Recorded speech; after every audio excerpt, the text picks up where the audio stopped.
అందరికీ నమస్కారం. జాతీయవాదం అనేటువంటిది ముందు మనకి ఒక స్పష్టత ఉండాల్సినటువంటి విషయం. జాతీయవాదాన్ని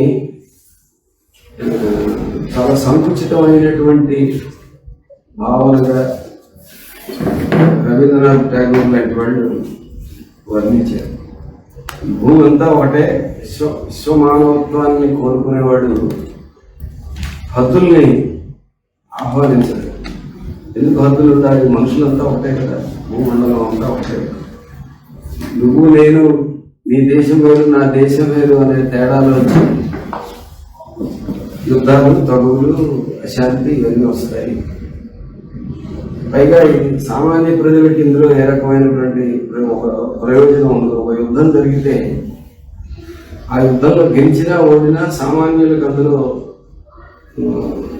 ఒరిగేది ఉండదు. కాబట్టి జాతీయవాదం అనేది ఒక సముచితమైన భావం అనేది 1940లో ఆనాడు అభ్యుదయ భావాల్లో భాగంగా అది బలంగా ఉండేది. కానీ జాతీయవాదం అనేటువంటి దాన్ని మనం అంత ఓవర్ సింప్లిఫికేషన్తో దాన్ని చాలా సింప్లిఫై చేసి చూస్తే మనం అర్థం కాదు.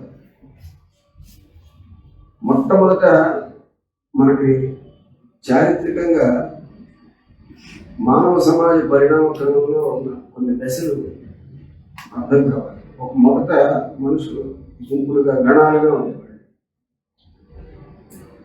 గణం అనేది మాతృమూర్తి, స్త్రీ సెంట్రిక్గా, ఆ తల్లికి సంబంధించిన రక్త సంబంధికుల గుంపు అంతా అలా ఉండేది. చాలా ప్రాచీన కాలం. కొన్ని గణాలు కలిసి తర్వాత ఒక తెగ. ఎప్పుడైతే వ్యవసాయం అనేటువంటిది ఒక నేలను తవ్వి అక్కడ 4 మొక్కలు నాటి అక్కడ బతకాల్సిన ఒక పరిస్థితి వచ్చిందో, అంటే ఒక జంతువుల మందల్లాగా ఒక దగ్గర నుంచి ఇంకో దగ్గరికి తరలిపోతున్న కాలం దాటిపోయి ఒక దగ్గరే కొన్నాళ్ళైనా స్థిరంగా ఉండాల్సినటువంటి ఒక పరిస్థితి వచ్చినప్పుడు కొన్ని గణాలు కలిసి ఒక తెగ. ఎందుకంటే పనులు పెరిగాయి.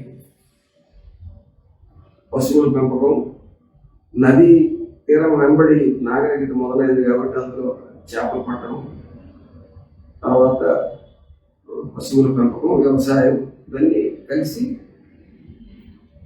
తెగలు అనేటువంటివి వచ్చాయి. గణాల పెద్దలందరూ కలిసి ఆ తెగ రాజ్యంగా ఉండేవారు.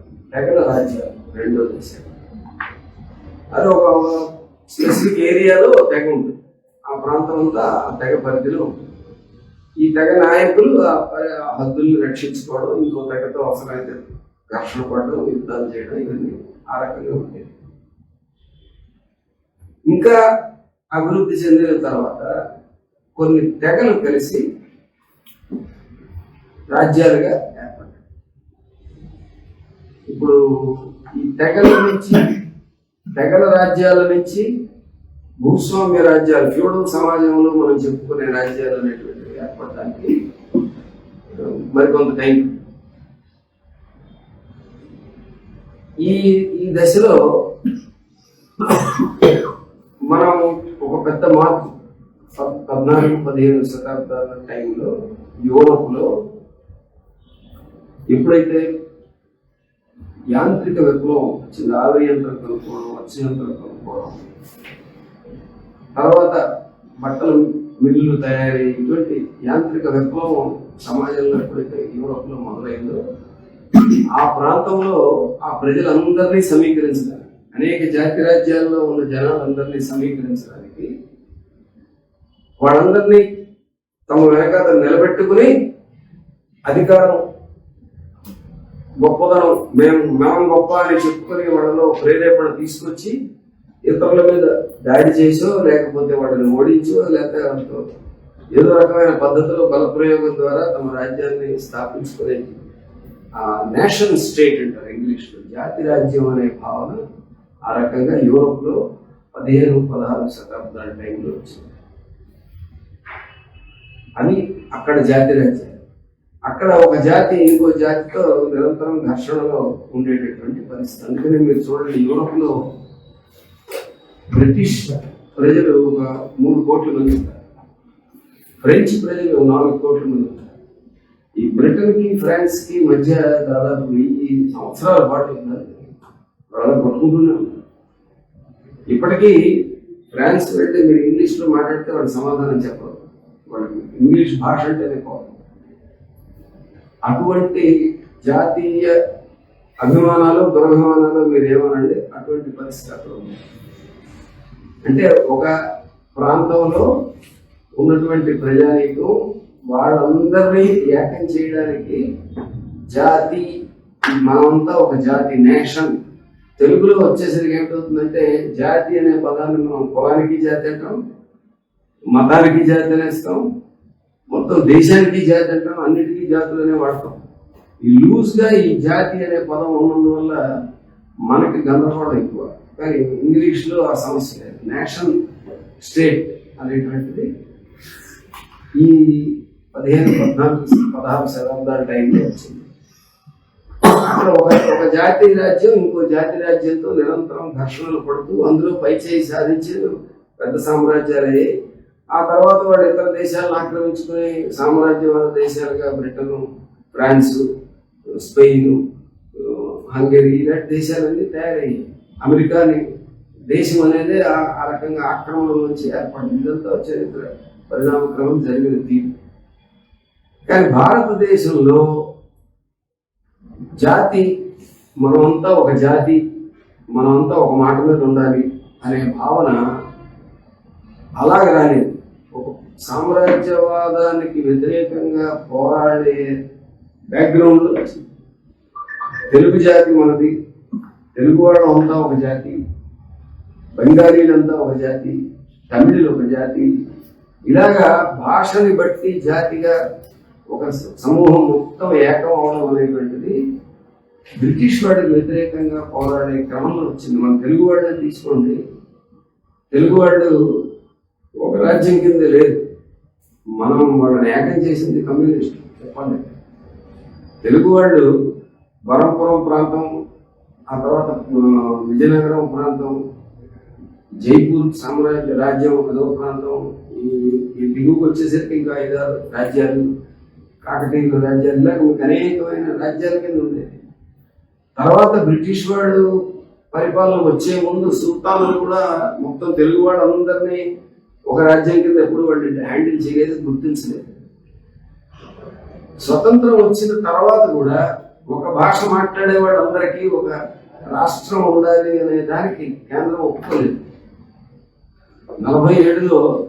1947లో మనకి స్వతంత్రం వచ్చినప్పుడు కూడా ఒక భాష మాట్లాడేవాడికి ఒక రాష్ట్రం ఉండాలి అని ఒప్పుకోలేదు. అప్పుడే కమ్యూనిస్టులు విశాలాంధ్రలో ప్రజారాజ్యం అనేటువంటి నినాదంతో మొత్తం తెలుగు మాట్లాడే వాళ్ళందరికీ ఒక రాజ్యం ఉండాలి. అలాగే ఇదే కమ్యూనిస్టులు ఐక్య కేరళలో, అలాగే సంయుక్త మహారాష్ట్ర, సౌరాష్ట్ర, ఇలాగా ఆ భాష మాట్లాడే వాళ్ళందరికీ ఒక్కొక్క రాష్ట్రం ఉండాలి అనే ఉద్యమాలు జరిగాయి. అటువంటి ఒక ఉద్యమం కాశ్మీర్ ప్రాంతంలో కూడా జరిగింది. కాబట్టి కాశ్మీరీలు మేము వేరే జాతి, మీరు మతం పేరుతో మమ్మల్ని పాకిస్తాన్లో కలపొద్దని ఉన్నవాళ్ళు వ్యతిరేకించారు. ఫరూక్ అబ్దుల్లా వాళ్ళ నాన్న షేక్ అబ్దుల్లా అతని నాయకత్వంలో ఉన్నప్పుడు కాశ్మీరీ జాతి అనే భావన కాశ్మీర్ ఒక వేరే రాష్ట్రంగా ఏర్పడడానికి ఉపయోగపడింది. ఇక్కడ జాతి అనే అర్థం లేదు. నేను ఇందాకల్లా మనం యూరోప్లో జాతి అనుకున్న అర్థం లేదు. అక్కడ జాతికి ఒక ఇతర ప్రాంతాలని ఆక్రమించుకుని ఇతరులను ద్వేషించేటటువంటి ఒక లక్షణం. అందుకనే ఫ్రాన్స్కి ఇంగ్లాండ్కి పడదని చెప్పాను, జర్మనీకి పోలాండ్కి పడదు. మీరు ఆ యూరోప్లో ఉన్న దేశాలన్నింటి మధ్య అనేకమైన యుద్ధాలు జరిగాయి. యూరోప్ ప్రాంత చరిత్ర చదివిన వాళ్ళు చూస్తే ఇన్ని యుద్ధాలు ఎందుకు చేసేదో మనం ఆశ్చర్యపోతాం. అంతకంటే ఎక్కువ జనాభా ఉంది భారత ఉపఖండంలో, కానీ ఇక్కడ అన్ని యుద్ధాలు జరగలేదు, అంత ఘర్షణలు లేవు. వేరు వేరు భాషలు మాట్లాడేవాళ్ళు, వేరు వేరు సంస్కృతుల వాళ్ళు ఒక 650 రాజ్యాల కింద 1947 నాటికి బ్రిటిష్ వాడు వెళ్ళిపోయే నాటికి ఒక 650 చిల్లర రాజ్యాల కింద ఉంది. 650 చిల్లర రాజ్యాల్లోంచి తెలుగు, తమిళం, బెంగాలీ, కన్నడం, ఒడియా ఇలాగ భాషా ప్రాతిపదికన రాష్ట్రాలు ఏర్పడడం అనేటువంటిది మన భారత ఖండంలోనే జరిగింది. అందుకని ఇక్కడ జాతి అనే దానికి ఒక స్పష్టమైనటువంటి అర్థం. ఇక్కడ జాతి అంటే ఒక భాష, ఒక ఉమ్మడి భౌగోళిక ప్రదేశం, ఒక ఉమ్మడి సంస్కృతి. తెలుగువాడు ఎక్కడికి వెళ్ళినా వాడి సంస్కృతి ఒకటి, వాళ్ళ అలవాట్లు పద్ధతులు ఇవన్నీ ఒకటే ఉంటాయి. కానీ ఇది ఇంకా పూర్తిగా అభివృద్ధి చెందలేదు. ఇప్పటికీ రాయలసీమ, తెలంగాణ, ఉత్తరాంధ్ర, దక్షిణ కోస్తా తిండి అలవాట్లు, యాస వీటిలో ఇంకా తేడా ఉంది.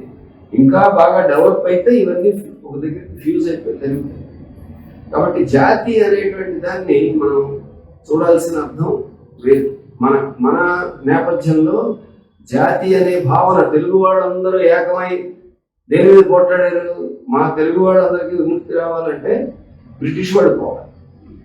ఇదే లక్ష్యం ఒడిశా వాళ్ళకి ఉంది, తమిళనాడు వాళ్ళకి ఉంది, ఇంకో రాష్ట్రం వాళ్ళకి ఉంది. కాబట్టి అనేక జాతులు వాళ్ళు, ఒక దాదాపు ప్రధానమైన జాతులు ఒక 22-23 జాతులు, ఇంకా ఉపజాతులు ఇంకా చిన్న కొన్ని ఉన్నాయి. మొత్తం ఇన్ని కోట్ల మంది ప్రజానీకం ఏకోన్ముఖంగా పోట్లాడి బ్రిటిష్ వాడిని బయటికి పంపించారు. కాబట్టి భారతదేశంలో ఇక్కడ దేశం అనేటువంటి దాని అర్థం వేరు, జాతి అనే దాని అర్థం వేరు. కానీ యూరోప్లో దేశము జాతి రెండు ఉంటాయి. British government, British state, British nation అన్నీ ఒకటే. కానీ భారతదేశం అంటే ఇన్ని జాతుల సమాఖ్య. అందుకని మనం ఫెడరల్ రాజ్యాంగం రాస్తున్నాం. ఎవరి జాతిని వాళ్ళ భాషలో, వాళ్ళ పద్ధతుల్లో, వాళ్ళ సంస్కృతికి అనుగుణంగా పరిపాలించుకుంటారని రాస్తున్నాం. ఇది మన దేశంలో జాతి అనేటువంటి దానికి ఉన్నటువంటి అర్థం. ఇది సామ్రాజ్యవాద వ్యతిరేక చైతన్యంలోంచి వచ్చింది. ఇది ఇంకొకరిని ద్వేషించే లక్షణంతో కాకుండా అనేక జాతులు వాళ్ళని కలిసి బతకాలి అనేటువంటి ఒక స్పృహలోంచి ఇది బలపడింది. యూరోప్కి మనకి ఉన్న తేడా ఇది గుర్తుపెట్టుకోండి. మన జాతీయత భావనలో, మన జాతి భావనలో ద్వేషం, ఇతర జాతుల్ని ద్వేషించడం అనేటువంటిది మన పరిణామంలో లేదు. ఇది అనేక జాతులు వాళ్ళు కలిసి బతకాలి, భారతదేశంలో అందరం కలిసి బతకాలి అనుకునేటటువంటిది. అయితే ఇక్కడ కూడా అప్పుడప్పుడు ఆ వేర్పాటు ధోరణులు తలెత్తిన సందర్భాలు లేకపోలేదు. పంజాబ్లో ఖలిస్తాన్ ఉగ్రవాదం తలెత్తి ఈస్ట్ వెస్ట్ పంజాబ్ కలిసి మేము విడిపోతాం, ఖలిస్తాన్ రాజ్యం ఏర్పడతామని 1980లో మానవం జరిగింది. మన దేశం దాన్ని తిరస్కరించింది, అది ఓడిపోయింది. అలాగే గోర్ఖాలాండ్ ఏర్పడతాం, భారతదేశం నుంచి విడిపోతాం అన్నారు. అంతకుముందు యునైటెడ్ స్టేట్స్ ఆఫ్ అస్సాం అనేది ఏర్పడి ఈ దేశం నుంచి విడిపోతామని అన్నారు. కానీ అటువంటి చీలికలన్నింటినీ తట్టుకుని భారతదేశం సమైక్యంగా ఉంది. కాబట్టి ఇక్కడ జాతీయత భావన అనేటువంటిది సమైక్యతతో ముడిపడి ఉన్నటువంటి అంశం. యూరోప్లో ఉన్న జాతీయ భావన అనేటువంటిది పరస్పర విద్వేషం, పరస్పర ఘర్షణంతో ముడిపడి ఉన్న అంశం. ఈ రెండింటికి తేడా. అందుకని మనం అన్నింటినీ ఒకే ఘాటును కట్టి ఒకేలా చూడకూడదు. ఇది మొదటి పాయింట్. రెండవ పాయింట్ ఏంటంటే జాతీయత అనేటువంటిది భారతదేశం మొత్తాన్ని మనం లెక్కలోకి తీసుకున్నప్పుడు అనేక భాషలు మాట్లాడే వాళ్ళు అందరం కలిసి భారతదేశం అయిన తర్వాత నేను భారతదేశం నా దేశం, మేమందరం అన్నదమ్ములు, మనం చిన్నప్పటి నుంచి ప్రమాణం చేస్తాం కదా, అటువంటి చైతన్యాన్ని మనం పెంచుకుంటున్నాం కదా. దానికి ప్రాతిపదిక ఏంటి? మనందరం ఒకటే, భారతదేశంలో ఉన్న భారతీయులు అందరూ ఒకటే అనే దానికి ఏమిటి ప్రాతిపదిక? ఏ ప్రాతిపదికన అందరం ఒకటవుతాం? ఆ ఒకటి అవడానికి కావాల్సిన బేసిస్ కూడా జాతీయోద్యమమే ఇచ్చింది. అదే రాజ్యాంగంలో దొరపడింది. అందుకని మన రాజ్యాంగంలో ప్రజాస్వామ్యం, రెండవది లౌకిక తత్వం, మూడవది ఫెడరలిజం అంటే ఏ భాషలో ఉండే ఏ రాష్ట్రాన్ని వాళ్లే పరిపాలించుకునేటువంటి హక్కు, స్వయం పరిపాలన హక్కు ఒక రకంగా చెప్పాలి. 4 సామాజిక న్యాయం. 5వది ముఖ్యమైనది సామ్రాజ్యవాదానికి వ్యతిరేకంగా సొంత కాళ్ళ మీద మనం నిలబడి బతకాలి, స్వావలంబన. ఈ 5 రాజ్యాంగంలోని కీలకమైనటువంటి అంశాలు. ఈ 5 అంశాలని బేస్ చేసి ఎలా వచ్చాయి? 5 అంశాలు యాక్సిడెంటల్ గా వచ్చేవో లేకపోతే అంబేద్కర్ గారు దగ్గర కూర్చుని రాసిందో, లేకపోతే గాంధీ గారు ఆలోచించి రాసిందో, ఇది వ్యక్తులలోంచి వచ్చినటువంటి కాదు. బ్రిటిష్ సామ్రాజ్యవాదానికి వ్యతిరేకంగా జరిగిన పోరాటంలో అనేక భాషలు మాట్లాడేవాడు, అనేక ప్రాంతాల వాళ్ళని, అసమానతలతో ఉన్నటువంటి ప్రజల్ని, వీళ్ళందరినీ ఒక దగ్గరికి తేవాల్సి వచ్చింది. ఈ కారణం అందుకనే స్వతంత్రం రాగానే మన భారతదేశంలో ఆడవాళ్ళకి మగాళ్ళకి అందరికీ ఓటింగ్ హక్కు ఇచ్చేసారు. ఇక్కడ యూరోప్ దేశాల్లో మన తర్వాత ఇచ్చిన దేశాలు కూడా ఉన్నాయి. అంటే ఆడవాళ్ళకి చాలా కాలం ఓటింగ్ హక్కు లేదు. మరి వాళ్ళకంటే ప్రోగ్రెసివ్ గా మనం ఎలా ఆలోచించాం? ఒక పక్క మనువాదం, ఇంకా ఆడవాళ్ళు తక్కువ అనే భావన, పురుషాధిక్యత, ఇవన్నీ మనకు కనబడుతున్నాయి కదా. ఇవన్నీ ఉన్న భారతదేశంలో ఆడవాళ్ళకి ఓటింగ్ హక్కు మగాళ్ళతో పాటు ఏమీ ప్రొటెస్ట్ లేకుండా చాలా తేలిగ్గా ఎలా ఇచ్చేసారు? ఎందుకు ఇచ్చేసారంటే ఆడవాళ్ళందరూ కలిసి వచ్చేటటువంటి పరిస్థితి ఉంటే తప్ప జాతీయ ఉద్యమం విజయం సాధించే పరిస్థితి లేదు. ఆడ మగ అందరూ కలవాలి. దళితులు, గిరిజనులు, పేదలు అందరూ ఉద్యమంలోకి రావాలి. అన్ని తరగతుల ప్రజలు రావాలి. జాతీయ ఉద్యమం అనేటువంటిది ఆ రకంగా విభిన్నమైన తరగతుల ప్రజలు, ఆడ మగ అందరూ, పేద గొప్ప అందరూ, అనేక భాషల వాళ్ళు అందరూ కలిసి ఒక మహాసముద్రంలాగా, అది ఒక వెల్లువలాగా బ్రిటిష్ వాడికి వ్యతిరేకంగా సాగినటువంటి ఉద్యమం. ఆ ఉద్యమం తాలూకా స్ఫూర్తితో మనం రాజ్యాంగం రాస్తున్నాం. ఆ రాజ్యాంగంలో కీలకమైనటువంటి అంశాలు ఇవి. మొదటిది ప్రజాస్వామ్యం, రెండవది లౌకిక తత్వం, మూడవది ఫెడరలిజం, నాలుగవది సామాజిక న్యాయం. సామాజిక న్యాయం అంటే దళితులు, గిరిజనులు, స్త్రీ పురుష సమానత్వం, ప్రాంతీయ సమానత్వం కూడా. సామాజిక న్యాయం అంటే సమాజంలో అందరికీ సమన్యాయం జరగాలి. అది ప్రాంతాల వారి వెనకబడిన వాళ్ళకి న్యాయం జరగాలి, కులాల వారి వెనకబడిన వాళ్ళకి న్యాయం జరగాలి, లైంగిక పరంగా ఆడవాళ్ళు వెనకబడి ఉంటే వాళ్ళకి న్యాయం జరగాలి. అలాగే మతాల ప్రాతిపదికన ఎక్కడైనా వెనుకబాటుతనం ఉంటే దానికి కూడా న్యాయం జరగాలి. ఎక్కడైనా వెనుకబాటుతనం అనేటువంటిది ఎగుడు దిగుడుల్ని సరిచేసేది సామాజిక న్యాయం. బ్రాడ్గా దాన్ని నిర్వహించాలి. అది నాలుగవది. ఐదవది మనం మన సొంత కాళ్ళ మీద నిలబడాలి. అది చాలా ముఖ్యమైనటువంటి అంశం. ఎందుకని స్వతంత్రం వచ్చే నాటికి ప్రజలకు కడుపు నిండా తిండి పెట్టడానికి సరిపడా పండించే పరిస్థితి లేదు భారతదేశంలో. అప్పటికే బ్రిటిష్ వాడు భారత వ్యవసాయాన్ని మొత్తాన్ని వాడి అవసరాలకు అనుగుణంగా మార్చేసింది. వాడికి కావలసినటువంటి పొగాకు, వాడికి కావలసినటువంటి పత్తి, వాడికి కావలసినటువంటి జనుము, వాడి చైనాకి పంపించడానికి కావలసిన నల్లమందు, అంటే ప్రధానమైన వ్యాపార పంటలతో నింపి ఆహారపు పంటలు అనేటువంటివి లేకుండా చేసేది. రెండో పక్క వ్యవసాయం దిగుబడి పెంచడానికి కావాల్సినటువంటి ఏ ప్రాజెక్టులు వాడు టేకప్ చేయలేదు. ఆ రకంగా ఈ ప్రాంతంలో ఉన్నటువంటి ఉత్పత్తుల్ని, వాడికి కావాల్సిన ఉత్పత్తుల్ని వాడు పట్టుకెళ్ళి. అంతేకాదు, మీరు వరి పండించారు అనుకోండి, మీకు పన్ను ఎక్కువ పడుతుంది. మీరు పొగాకు పండిస్తే పన్ను తక్కువ పడుతుంది. అప్పుడు మీరు ఏం పండిస్తారు? నేచురల్ గా పొగాకు పండిస్తారు.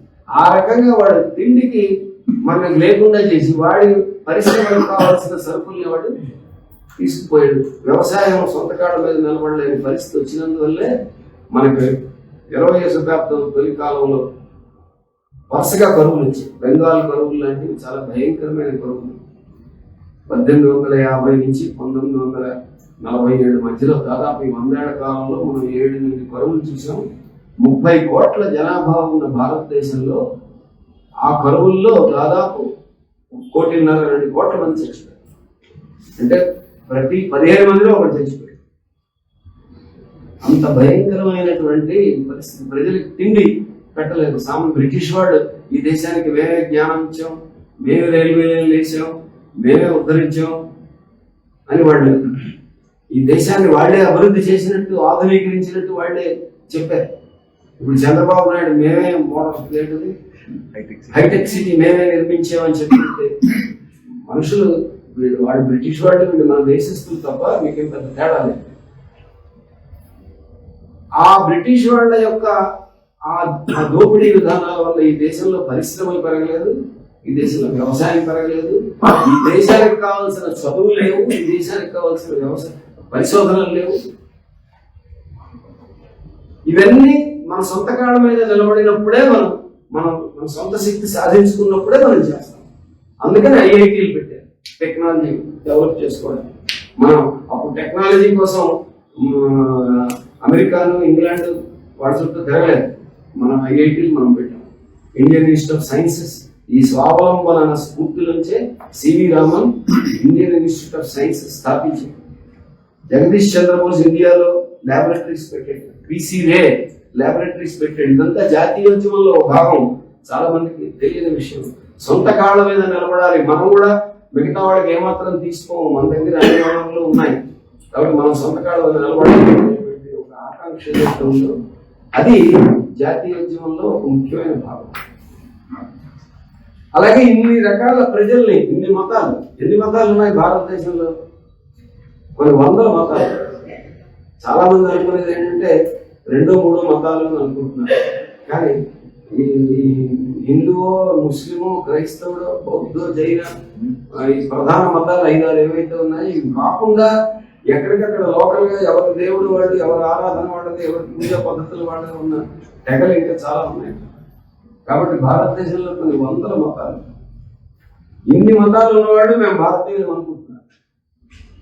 కొన్ని వేల కులాలు ఉన్నాయి. ఇన్ని కులాల వాళ్ళు మేము భారతీయులు అనుకుంటున్నాం. ఒకడు మాట్లాడేది ఇంకొకటికి అర్థం కాకపోయినా భారతీయత అనేటువంటిది ఏదైతే వచ్చిందో దీన్ని మనం జాతీయత అని దీన్ని మనం జాతీయత. It is anti imperialist national spirit. సామ్రాజ్యవాద వ్యతిరేక పోరాటంలో నుంచి వచ్చినటువంటి జాతీయత స్ఫూర్తి. ఇది ఈ స్ఫూర్తిలో అంతర్లీనంగా కులానికి, మతానికి, ప్రాంతానికి, భాషకి, లైంగిక తేడాలకి అన్నిటికీ అతీతమైనటువంటి ఒక ఐక్యత భావన దీనిలో ఉంటుంది. ఇది మన జాతీయం. ఇది ఎవరో ఒకటి కనిపెట్టింది, ఒకటి తెచ్చింది కాదు, ఒకటి దయాదాక్షిణ్యం కాదు. ఇది దేశ ప్రజలే దాదాపు 100 ఏళ్ల పాటు సుదీర్ఘంగా జరిపినటువంటి జాతీయ ఉద్యమంలో, స్వతంత్రం కోసం జరిపిన పోరాటంలో మన పెద్దలు రూపొందించుకొని మనకిచ్చిపోయినటువంటి జాతీయత స్ఫూర్తి. దీన్ని మనం జాతీయత అని మనం గుర్తించాలి.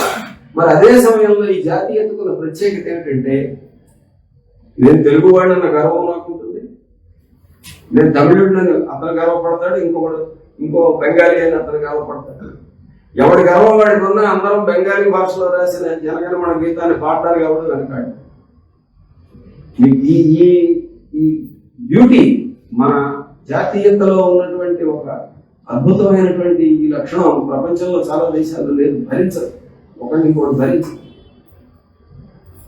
కానీ మన దేశంలో దాన్ని స్వీకరించేటటువంటి పరిస్థితి మనకు ఉంది. అటువంటి ఒక విశాలమైన ఐక్యత, ఉద్యమంలోంచి వచ్చిన ఐక్యత, సామ్రాజ్యవాదానికి వ్యతిరేకంగా పోరాడే క్రమంలో వచ్చిన ఐక్యత, దాన్ని మనం జాతీయతగా గుర్తించాలి. దీనికి పూర్తి ఆపోజిట్ డైరెక్షన్ లో ఉన్నది మోడీ లేదా బీజేపీ, ఆర్ఎస్ఎస్, సంఘ పరివార్ వీళ్ళందరూ చెప్పే జాతీయత.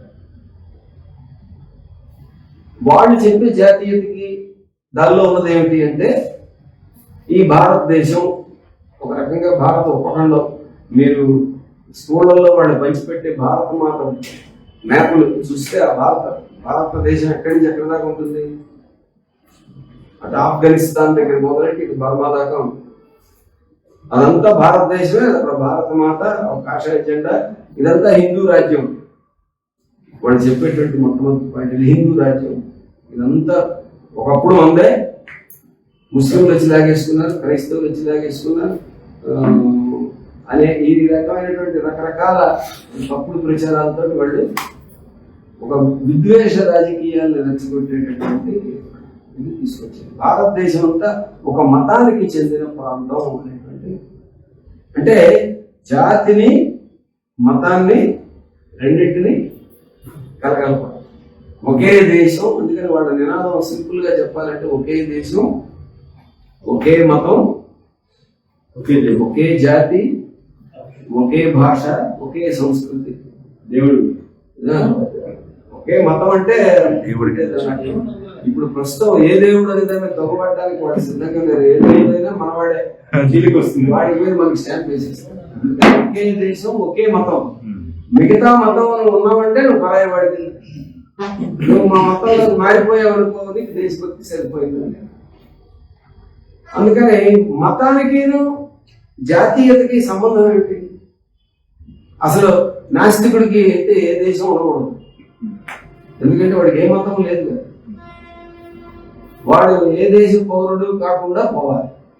కార్ల్ మార్క్స్ కి జర్మనీ పౌరసత్వం రద్దు చేశాడు, తర్వాత ఇంగ్లాండ్ నుండి ఆ పౌరసత్వం రద్దు చేసేది. చివరికి ఏ దేశం తాలూకా పౌరసత్వం లేకుండా నిజమైన ప్రపంచ పౌరుడిగా ఆయన సరిపోయాడు. మనం నాస్తికులు అనుకున్న వాళ్ళందరూ ఆ రకంగా అవ్వాలి.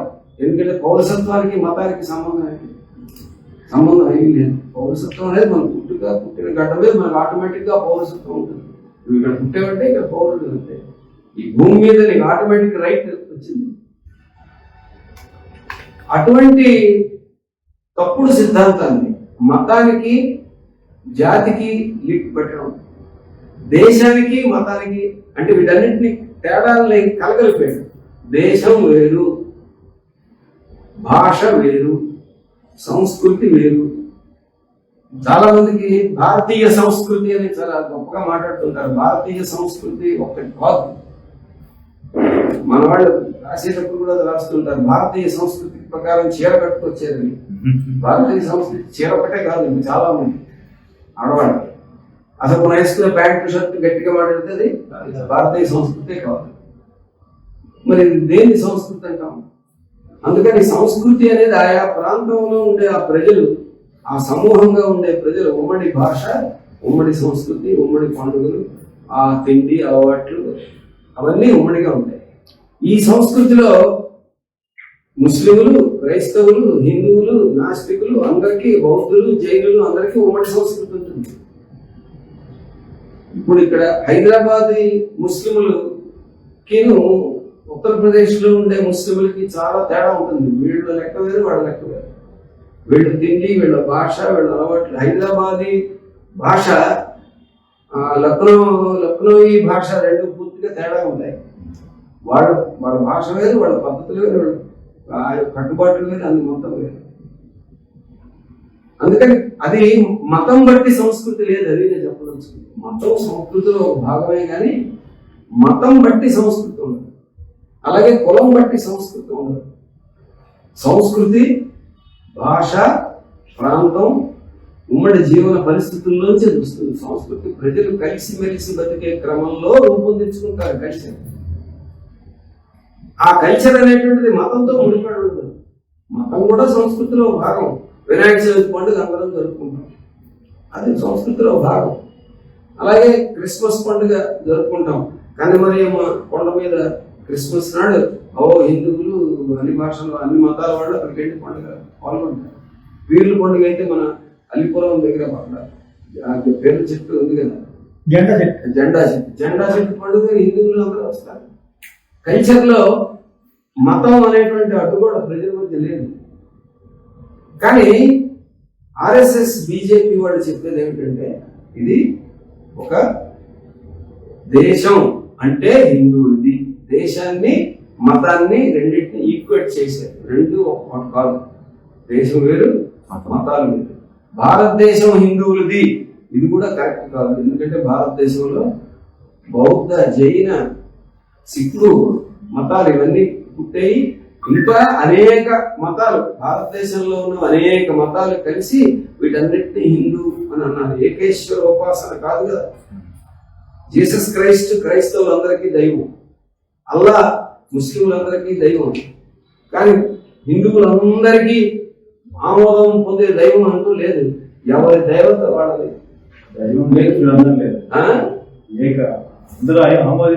పాలిథియిజం అంటారు దీన్ని. ఇప్పుడు మీరు లోకాలమ్మ, మీ దేవత లోకాలమ్మ తిరుపతి వెంకన్న అని అడిగితే అనకాపల్లి వాళ్ళు ఏం చెప్పారు? మీరు మమ్మల్ని అలా ఇబ్బంది పెట్టద్దు, గట్టిగా మీరు ఒత్తిడి చేసి అటో ఇటో ఎంచుకోమంటే లోకాలమ్మ ఎంచుకునే వాళ్ళు ఎంతమంది ఉంటారో తిరుపతి వెంకన్న ఎంచుకునే వాళ్ళు కొద్దిగా తక్కువే ఉంటారు కానీ ఎక్కువ ఉంటారు. లోకల్ దేవతలు, రీజనల్ దేవతలు, ఆల్ ఇండియా దేవతలు ఎలాగైతే పంచాయతీ నుంచి పార్లమెంట్ దాకా ఉన్నాయో మన దేవతలు అన్ని స్థాయిలో ఉన్నారు. కానీ ఆర్ఎస్ఎస్ వాడు ఏంటంటారంటే ఒకే దేశం, ఒకే మతం, అక్కడితో ఆగలేదు, ఒకటే సంస్కృతి. ఒకటే సంస్కృతి అంటే ఎలా కుదురుతుంది? మనం అన్నం తింటాం, బియ్యం వండుకుంటాం. పంజాబ్లో వాడు రొట్టెలు వండుకుంటాడు, ఇంకో దగ్గర ఇంకేదో తింటారు. బెంగాలీ బ్రాహ్మణులు చేపలు తింటారు, ఇక్కడ వాళ్ళు పప్పు తింటారు. ఒకే సంస్కృతి అంటే ఇప్పుడు ఏం చేయాలి? మన దగ్గర మేనరికాలు ఉండగా ఇంకో బయట సంబంధం చేస్తే తగులాడతారు కదా. అదే హర్యానాలో మేనరికం చేస్తే వాడి పొలం నుంచి వెళ్ళేస్తారు. ఉత్తర భారతదేశానికి దక్షిణ భారతదేశానికి అనేకమైన అంతరాలు ఉన్నాయి. గిరిజన ప్రాంతాల్లో వాళ్ళ సంస్కృతులు అంతరాలు వేరుగా ఉన్నాయి, ఒక్కొక్క చోట ఒక్కొక్కలా ఉంటుంది.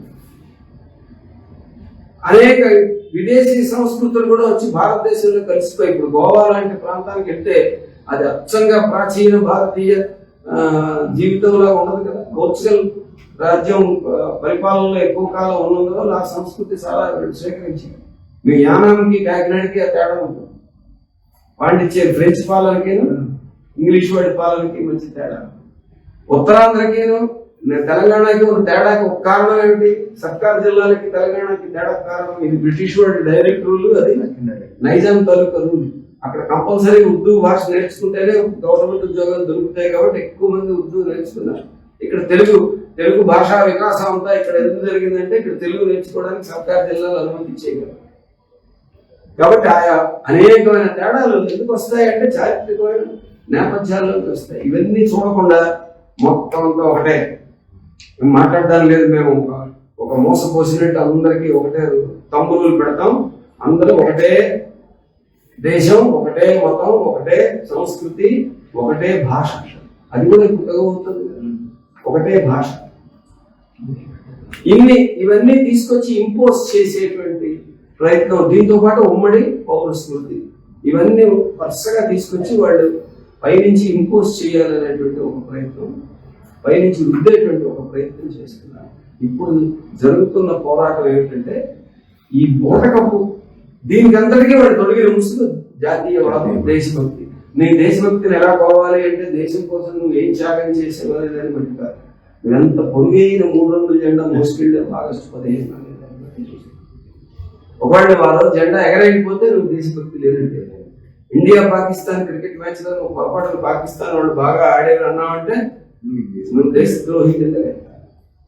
అంటే దేశభక్తి అనేటువంటి దాన్ని దేశం తాలూకా మనుషులు దీనికి సంబంధించినటువంటి భావనని జెండాకి, మట్టికి, కొండకి, గుట్టకి మనుషులు లేనటువంటి ఒక దేశాన్ని మన ముందు పెట్టి దాన్ని ప్రేమించమంటున్నారు. కానీ గోదావరి ఏం చెప్పాడు? దేశం అంటే మట్టి కాదు, ఈ దేశం అంటే మనుషులు ఏం చెప్పాడు. మనకి నిజమైన జాతీయత భావం గోదావరి ఆ గీతం రాసింది 1911లోనో 12లోనో ఎక్కువ. అంటే స్వతంత్రానికి 30-40 ఏళ్ళ ముందు రాశాడు. అంటే జాతీయ ఉద్యమం ఊపందుకుంటున్న టైంలో ఆయన రాశాడు. ఆయన చాలా దార్శనికుడు, చాలా ముందు చూపు ఉన్నటువంటి వాడు. 11-20-47 అది నిజమైన దార్శనికుడు, అది నిజమైన దార్శనికుడు. అందుకనే ఆయన ఆ ముందు చూపులో మొత్తం అన్నదమ్ముల వలెను జాతులు మతములన్నీ మెలగవలను అని రాశాడు. మనకి స్పర్ధలు వద్దు, మనం ఎక్కువ నేర్చుకోవాలి, మనం స్కిల్ డెవలప్ చేసుకోవాలి, ప్రపంచ మార్కెట్ మొత్తాన్ని మనం డామినేట్ చేద్దాం అన్నాడు. ఇప్పుడు చైనా వాళ్ళు ఏదైతే చేస్తున్నారో అది భారతదేశం వాళ్ళు చేయాలని ఆయన అప్పుడే కోరుకున్నాడు. కాబట్టి గురజాడ జాతీయ దాని దేశభక్తి గేయం ఏదైతే ఉందో అది మనం చెప్పే జాతీయత. మరి ఆర్ఎస్ఎస్ వాళ్ళు చెప్పే జాతీయత ఏమిటి? అందులో నీ దేశం పట్ల ప్రేమని కొలిచేటువంటి థర్మోమీటర్ ఏమిటి? టెంపరేచర్ని కొలవడానికి థర్మోమీటర్ వాడినట్టే బీజేపీ వాళ్ళు మన దేశభక్తిని కొలవడానికి ఉపయోగించేటువంటి థర్మోమీటర్ ఏమిటి? మిగతావన్నీ కాకపోయినా ఒకటే, నువ్వు ఎంతగా హిందువులు కాని వాళ్ళని ద్వేషిస్తావు అనే దాన్ని బట్టి వాడు కొలుస్తాడు. నువ్వు హిందువులు ఎంత ద్వేషిస్తే అంతగా దేశభక్తి ఉన్నట్లే. అది వాడు చెప్పేటటువంటి. ఎందుకు వచ్చింది ఇది మనకు తెలియాల్సిందంటే దీని వివరాలన్నీ మనకు అక్కర్లేదు, కానీ ఇది ఎందుకు వచ్చింది, దీని ఎందుకు జనాలు దాని పొట్టలో ఎందుకు పడుతున్నారు, దీన్ని కౌంటర్ చేయడం అలాగే ఈ మూడు క్లుప్తంగా నేను టచ్ చేస్తాను. మొదటిది ఇది ఎందుకు వచ్చింది అంటే, ఇది భారతదేశంలో ఎప్పటి నుంచో వేళ్ళు ఉన్నటువంటిది కాదు. ఇది బ్రిటిష్ వాడు భారతదేశాన్ని మన చేయి దాటిపోతుంది అనుకున్నప్పుడు ప్రవేశపెట్టినటువంటి ఒక 1905లో బెంగాల్ విభజన అనేటువంటిది చేశారు. బెంగాల్ని అంతవరకు అంటే ఇప్పుడు బంగ్లాదేశ్, వెస్ట్ బెంగాల్ కలిసి ఉన్న ప్రాంతాన్ని 2 ముక్కలు చేశారు. దానికి మతాన్ని ప్రాతిపదికగా ఉపయోగించారు. అది ట్రయల్. ఎందుకు ట్రయల్ చేశారంటే, భారతదేశం ప్రజలందరూ ఏకమైతే మనం ఇబ్బందుల్లో పడతాం. అప్పటికే మొదటి ప్రపంచ యుద్ధం ప్రారంభమైంది. దాని ఆ సంక్షోభం స్టార్ట్ అయింది. 1914 నుంచి 1917 మొదటి ప్రపంచ యుద్ధం. సంక్షోభం అంత ఒక 10 ఏళ్ళ ముందు నుంచి ఉంది. కరెక్ట్ గా ఈ సంక్షోభం టైంలో ఇంత పెద్ద భారతదేశం నుంచే బ్రిటిష్ వాడు మొత్తం ప్రపంచం మీద పెత్తనం చేసింది భారతదేశం ఆధారంగానే. ఇక్కడి నుంచి ఆదాయం పట్టుకెళ్ళాడు, ఇక్కడి నుంచి వర్కర్స్ ని పట్టుకెళ్ళాడు, వాడి సరుకులన్నీ తెచ్చి ఇక్కడే అమ్ముకున్నాడు. వాడికి ఒక బంగారు గుడ్లు పెట్టే బాతులాగా భారతదేశం ఉపయోగపడింది. ఇటువంటి భారతదేశం తన చేయి జారిపోకుండా ఉండాలంటే, ఈ దేశంలో ఉన్న ప్రజలు తిరగబడకుండా ఉండాలంటే, వాళ్ళలో వాళ్ళు కొట్లాడుకోవడానికి బెస్ట్ సొల్యూషన్ ఏంటంటే మతాన్ని ఒక సాధనంగా వాడడానికి ఒక ట్రై చేశారు. వేస్తే బెంగాల్ విభజన జరిగినప్పుడు 2 పరిణామాలు జరిగాయి. ఒకటి, మత ఘర్షణలు జరిగాయి. రెండో పక్క జాతీయోద్యమం మత ఘర్షణలకు భిన్నంగా బెంగాల్ విభజనని వ్యతిరేకిస్తూ దేశం అంతటా రియాక్షన్ కూడా వచ్చింది. 2 జరిగాయి. ఖిలాఫత్ 1922 అది అక్కడ టర్కీలో మొదటి ప్రపంచ యుద్ధం ఓడిపోయిన తర్వాత అది మన దేశానికి సంబంధించింది కాదు. టర్కీ రాజు ఖలీఫా అనేవాడు ఇక ముందు రాజుగా ఉండడు, అదొక డెమోక్రటిక్ రిపబ్లిక్ గా మారిపోతుందని చెప్తే మా మత గురువుని తీసేయాలని ప్రపంచం మొత్తం మీద ముస్లింలు మన దేశంలో ఉన్న ముస్లింలను కూడా జాతీయోద్యమంలో కలుపుకోవడానికి ఆ ఖలీఫాని తీసేసిన పనిలో బ్రిటిష్ వాడు కూడా సామ్రాజ్య దేశంగా ఉన్నాడు. కాబట్టి గాంధీ ఖిలాఫత్ ఉద్యమానికి మద్దతు తెలియజేయడం. 1905లో బెంగాల్ విభజన వచ్చిన తర్వాత మత ఘర్షణలు ముందు వచ్చినా దానికి పూర్తి వ్యతిరేకంగా మొత్తం అందరూ కలిసి బెంగాల్ విభజన వద్దు అని పోరాడినప్పుడు బ్రిటిష్ ప్రభుత్వం వెనకడుగు వేసి 1911లో మళ్ళా బెంగాల్ అంతటినీ కలిపి తన రాజధానిని కలకత్తా నుంచి ఢిల్లీకి మార్చుకున్నారు. అంతవరకు వాళ్ళు కలకత్తా నుంచి రూల్ చేసేవాళ్ళు, తర్వాత వాళ్ళు ఢిల్లీకి మార్చుకున్నారు. అంటే మత ఘర్షణలోనే మనం అదుపు చేయలేకపోతున్నాం. వాళ్ళ మత ప్రజల ఐక్యతని మనం రెగ్యులేట్ చేయలేకపోతున్నాం. మనం చిచ్చు పెడితే ప్రజలు యాక్సెప్ట్ చేయడం లేదు, మన ప్రయత్నం ఫలించడం లేదు. ఆ తర్వాత వాళ్ళు చేసినట్టు మనం చేయకూడదు, ఈ చిచ్చు వాళ్ళ ద్వారానే చేయించాలి. అందుకని మనకి సావర్కర్ ఒక పక్క, జిన్నా ఒక పక్క, ఇద్దరు కొంచెం గుడియడంగా కొద్ది సంవత్సరాల తేడాలోనే ఇద్దరు ద్విజాతి సిద్ధాంతం, ముస్లింలు ఒక జాతి, మనకు వేరే రాజ్యం ఉండాలి, పాకిస్తాన్ రాజ్యం ఉండాలి అని జిన్నా పిలిపించాడు. హిందువులు ఒక జాతి, భారతదేశం వాళ్ళదే అని చెప్పి సావర్కర్ పిలిపించాడు. అంతకు ముందు మతాన్ని రాజకీయాల్లో కలిపినటువంటి పరిస్థితి లేదు. అందుకని మన మతోన్మాదానికి కమ్యూనిస్టులు ఏం చెబుతారంటే, మతోన్మాదం, మత విద్వేషం అనేటువంటిది మతాన్ని రాజకీయాల్లో జొప్పిస్తే వచ్చేటటువంటిది మతోన్మాదం. మతాన్ని రాజకీయాలని వేరుగా ఉంచితే ఉండేది లౌకికవాదం. Absolute separation of politics and state from religion is secularism. రెండింటినీ కలగలపడం అనేది మతోన్మాదం. ఈ కలగలపడం అనేది ఎప్పుడు మొదలైందంటే బ్రిటిష్ వాడు పెట్టిన దీంతో మొదలైంది. ముస్లింలను వేరేగా పిలిచి వాళ్ళతో నెగోషియేట్ చేయడం, హిందువులను పిలిచి వాళ్ళని వేరేగా నెగోషియేట్ చేయడం, కులాల వారీగా కూడా పిలిచి వేరే వాళ్ళని కూడా నెగోషియేట్ చేయడం, ఇటువంటి ప్రయత్నాల ద్వారా ఈ చీలికలు పేలికలు చేసి జాతీయోద్యమాన్ని నీరస పెట్టాలని అనుకున్నాడు. కానీ జాతీయోద్యమం ఈ చీలికలన్నింటినీ మళ్ళీ తిరిగి కలుపుకుంది. అంబేద్కర్, గాంధీ ఒకరికొకరు ఎడమొఖం పెడమల్లో ఉన్నవాళ్ళు కూడా బ్రిటిష్ వాడి వ్యతిరేక పోరాటంలో ఎప్పుడు కూడా ఒకరికొకరు వ్యతిరేకంగా ఎప్పుడు నిలబడలేదు. అంటే మన తేడాలు ఉన్నాయి, కానీ తేడాలు ఉన్నప్పటికీ కలిసి బతకడం ఎలాగో మనకు తెలుసు. బ్రిటిష్ వాడి వ్యతిరేక పోరాటంలో మనం నేర్చుకున్నది, ప్రపంచానికి చూపించింది. అందుకని దాన్ని మన అసలైన జాతీయత, ఈ అసలైన జాతీయత తాలూకా ఆయువు పట్టుని దెబ్బతీయడం అనేటువంటిదే వీళ్ళు చెబుతున్న బోటకపు జాతీయం తాలూకా జాతీయవాదం యొక్క లక్ష్యం. అందుకని వీళ్ళు బ్రిటిష్ వాడు ప్రోత్సాహంతో వీళ్ళిద్దరు మొదలు పెట్టారు. వాళ్ళిద్దరిని యథాశక్తి ప్రోత్సహించారు. ఒక విచిత్రం ఏంటంటే కాశ్మీర్లో, జమ్మూ కాశ్మీర్ ఆ ప్రాంతంలో ఉన్న అసెంబ్లీ ఎన్నికల్లో స్థానిక సంస్థల ఎన్నికలు జరిగాయి, స్థానిక స్వపరిపాలన. ఆ ఎన్నికల్లో నేషనల్ కాన్ఫరెన్స్ కి పెద్ద పార్టీగా వచ్చింది, కానీ దానికి మెజారిటీ రాలేదు. కానీ ముస్లిం లీగు, ఈ హిందూ మహాసభ, ఈ రెండింటికి కలిపితే ప్రభుత్వం ఏర్పాటు చేయడానికి సరిపడా మెజారిటీ వచ్చింది. రెండు కలిసి ప్రభుత్వం ఏర్పాటు చేశారు. ప్రజలందరూ ఐక్యంగా ఉండాలనుకున్న నేషనల్ కాన్ఫరెన్స్ పక్కన పెట్టి ముస్లిం లీగు, హిందూ మహాసభ కలిసి అక్కడ ఏర్పాటు చేసి సింధ్ ప్రావిన్స్ లో కూడా వీళ్ళు ముస్లిం లీగ్ బలపరిచారు, ఇంకో చోట ముస్లిం లీగ్ వీళ్ళని బలపరిచారు. అంటే ఇద్దరు మతోన్మాదులే, కానీ అధికారం దగ్గరికి వచ్చేసరికి మామూలుగా అయితే వాడికి వీడి శత్రువు, వీడికి వాడి శత్రువు అనే ఉపన్యాసాలు చెప్తారు. కానీ యాక్చువల్ అధికారం దగ్గరికి వచ్చేసరికి ఇద్దరు కలిసి కుమ్మక్కయ్య వ్యవహరించారు. ఇద్దరు బ్రిటిష్ వాడి తరఫున పనిచేశారు. ఇద్దరికి దేశభక్తి సున్నా. వాడికి దేశం మీద ఇసుమంతైన ప్రేమ లేదు. ఈ దేశాన్ని కాపాడుకోవాలనేటువంటి ఉద్దేశం వాడికి ఏమి లేదు. అందుకని ఆ దేశ ద్రోహంతోనే పనిచేశారు. బ్రిటిష్ వాడు ఏమనుకున్నాడు, తప్పదు, రెండో ప్రపంచ యుద్ధంలో దెబ్బతిన్న తర్వాత మన భారతదేశం మొత్తాన్ని మనం కంట్రోల్ చేయలేము. అది బ్రిటిష్ వాడికి వచ్చిన ఇబ్బంది. రెండో ప్రపంచ యుద్ధం టైంలో మొత్తం బ్రిటన్లో దాదాపు మోర్ దెన్ 3/4 జర్మన్ బాంబింగ్ తోటి, జర్మన్ దాడులతో నాశనం అయిపోయింది. బ్రిటిష్ వాడి ఎకానమీ దెబ్బతిరిపోయింది. ఇంత పెద్ద భారతదేశాన్ని కంట్రోల్ చేయగలిగిన బలం వాడి దగ్గర లేదు. ఇప్పుడు నేను దీన్ని ఎక్కడ కంట్రోల్ చేస్తాను, నా ఇంటి దగ్గరే పరిస్థితి సవ్యంగా లేదు. కాబట్టి ఇప్పటికి ప్రస్తుతానికి నేను స్వతంత్రం ఇచ్చినట్టు ఇచ్చి నేను 2-3 ముక్కలు చేసి వాడు కొట్లాడుకున్న టైంలో, బాబు నువ్వు తప్ప మాకు దిక్కు లేదని చెప్పి వాళ్లే మనల్ని పిలిచేలా చేసుకుందాం అని చెప్పి వాడు భారతదేశానికి ఇచ్చాడు స్వతంత్రం.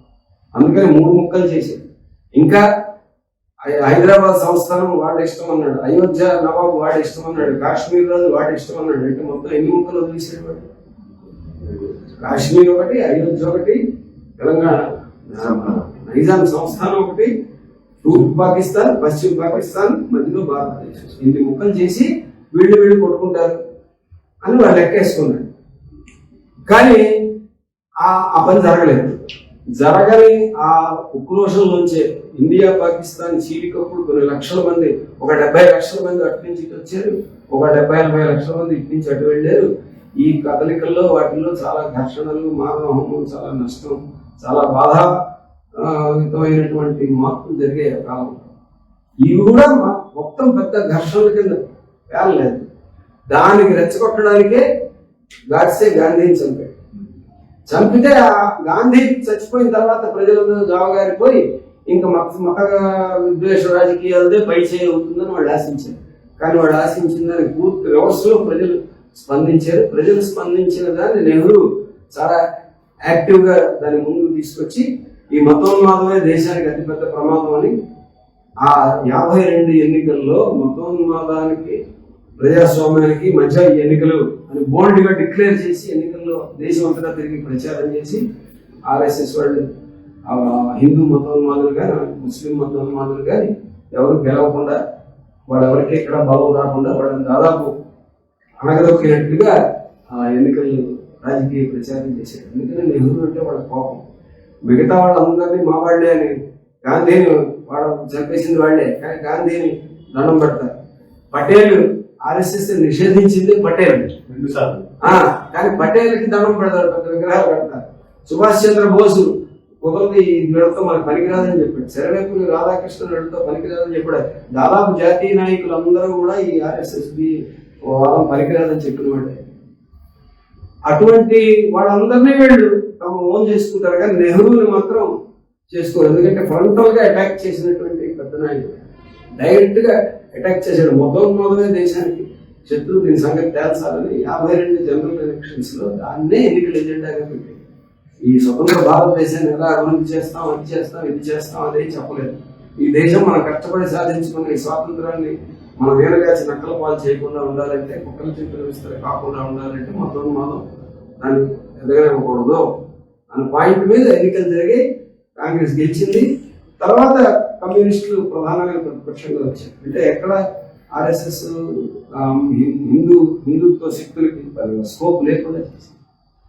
అయితే ఆ తర్వాత పరిణామాలు మనకి మళ్ళీ మొత్తం మాత్రం పెరగడానికి నెమ్మదిగా దారితీసి మొట్టమొదటి స్టేజ్ 67 అప్పుడు ఎకనామిక్ క్రైసిస్ వచ్చిన టైంలో కాంగ్రెస్ పార్టీ అనుసరించిన విధానాల వల్ల ఆ క్రైసిస్ వాళ్ళు హ్యాండిల్ చేయడం వాళ్ళ వల్ల కాలేదు. దానివల్ల ఆ అసంతృప్తిని వీళ్ళు మతం పేరుతో సొమ్ము చేసుకోవడానికి ప్రయత్నించారు. అప్పుడే గోవధ నిషేధం అనేది ఒకటి, తర్వాత గంగాజలం శుద్ధి కార్యక్రమం ఒకటి, ఇలాంటి ఇష్యూస్ తీసుకుని ఉత్తర భారతదేశంలో కొన్ని మత కష్టాలను రెచ్చగొట్టారు. అందుకని కొన్ని చోట్ల వాళ్ళ అధికారంలోకి వాళ్ళలో దొరబడ్డారు. 67లో ఎంట్రీ ఇచ్చారు. మళ్ళీ రాష్ట్రాల ప్రభుత్వాల్లో అక్కడక్కడ దొరబడ్డారు. ముఖ్యంగా యూపీ, బీహార్లో దొరబడ్డారు.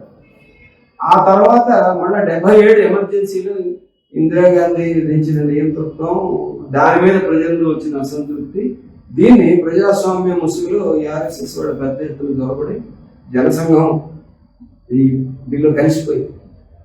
వీళ్ళని కలుపుకోకూడదు అని చెప్పి అందరూ చెప్పినా జయప్రకాష్ నారాయణ అంటే సోషలిస్టులు వాళ్ళకి ఈ ఆర్ఎస్ఎస్ ప్రమాదం అనేటువంటిది వాళ్ళు సీరియస్గా తీసుకోలేదు. దాన్ని హక్కును చేర్చుకున్నారు. ఆ జనతా పార్టీని ధ్వంసం చేసింది ఆర్ఎస్ఎస్. ఎవరినైతే వీళ్ళు హక్కును చేర్చుకున్నారో ఆ జనతా పార్టీని మొత్తాన్ని ధ్వంసం చేసి ఆ ప్రజాస్వామ్యాన్ని కూడా నాశనం చేసి ఇప్పుడు ఫైనల్గా వాళ్ళు వచ్చారు. 77లో వాళ్ళ కేంద్రంలో అధికారంలో మిగతా వాళ్ళతో పాటు జనతా పార్టీగా పంచుకున్నప్పుడే కీలకమైన పదవుల్లో సర్దుకున్నారు. అప్పటి నుంచి అధికార యంత్రాంగంలో పట్టు సంపాదించడం ప్రారంభించారు. ఆ తర్వాత మళ్ళీ బ్రేక్ వచ్చింది. ఆ బ్రేక్ వచ్చినప్పుడు ఇక లాభం లేదు, ఓపెన్ గా మనం వెళ్ళాలని చెప్పినప్పుడు రామజన్మభూమి ఇష్యూ తీసుకుని 86లో మొదలు పెట్టారు. కరెక్ట్ గా టైంకి మనకి దేశం మొత్తం మీద దూరదర్శన్ రావడం, అందులో ఈ రామాయణం సీరియల్, ఏ ప్రాంతంలోనూ మాట్లాడని హిందీ భాషలో రామాయణం సీరియల్ ఉంటుంది. అందులో ఉన్న హిందీ ఎక్కడ హిందీ వాడు మాట్లాడడం లేదు.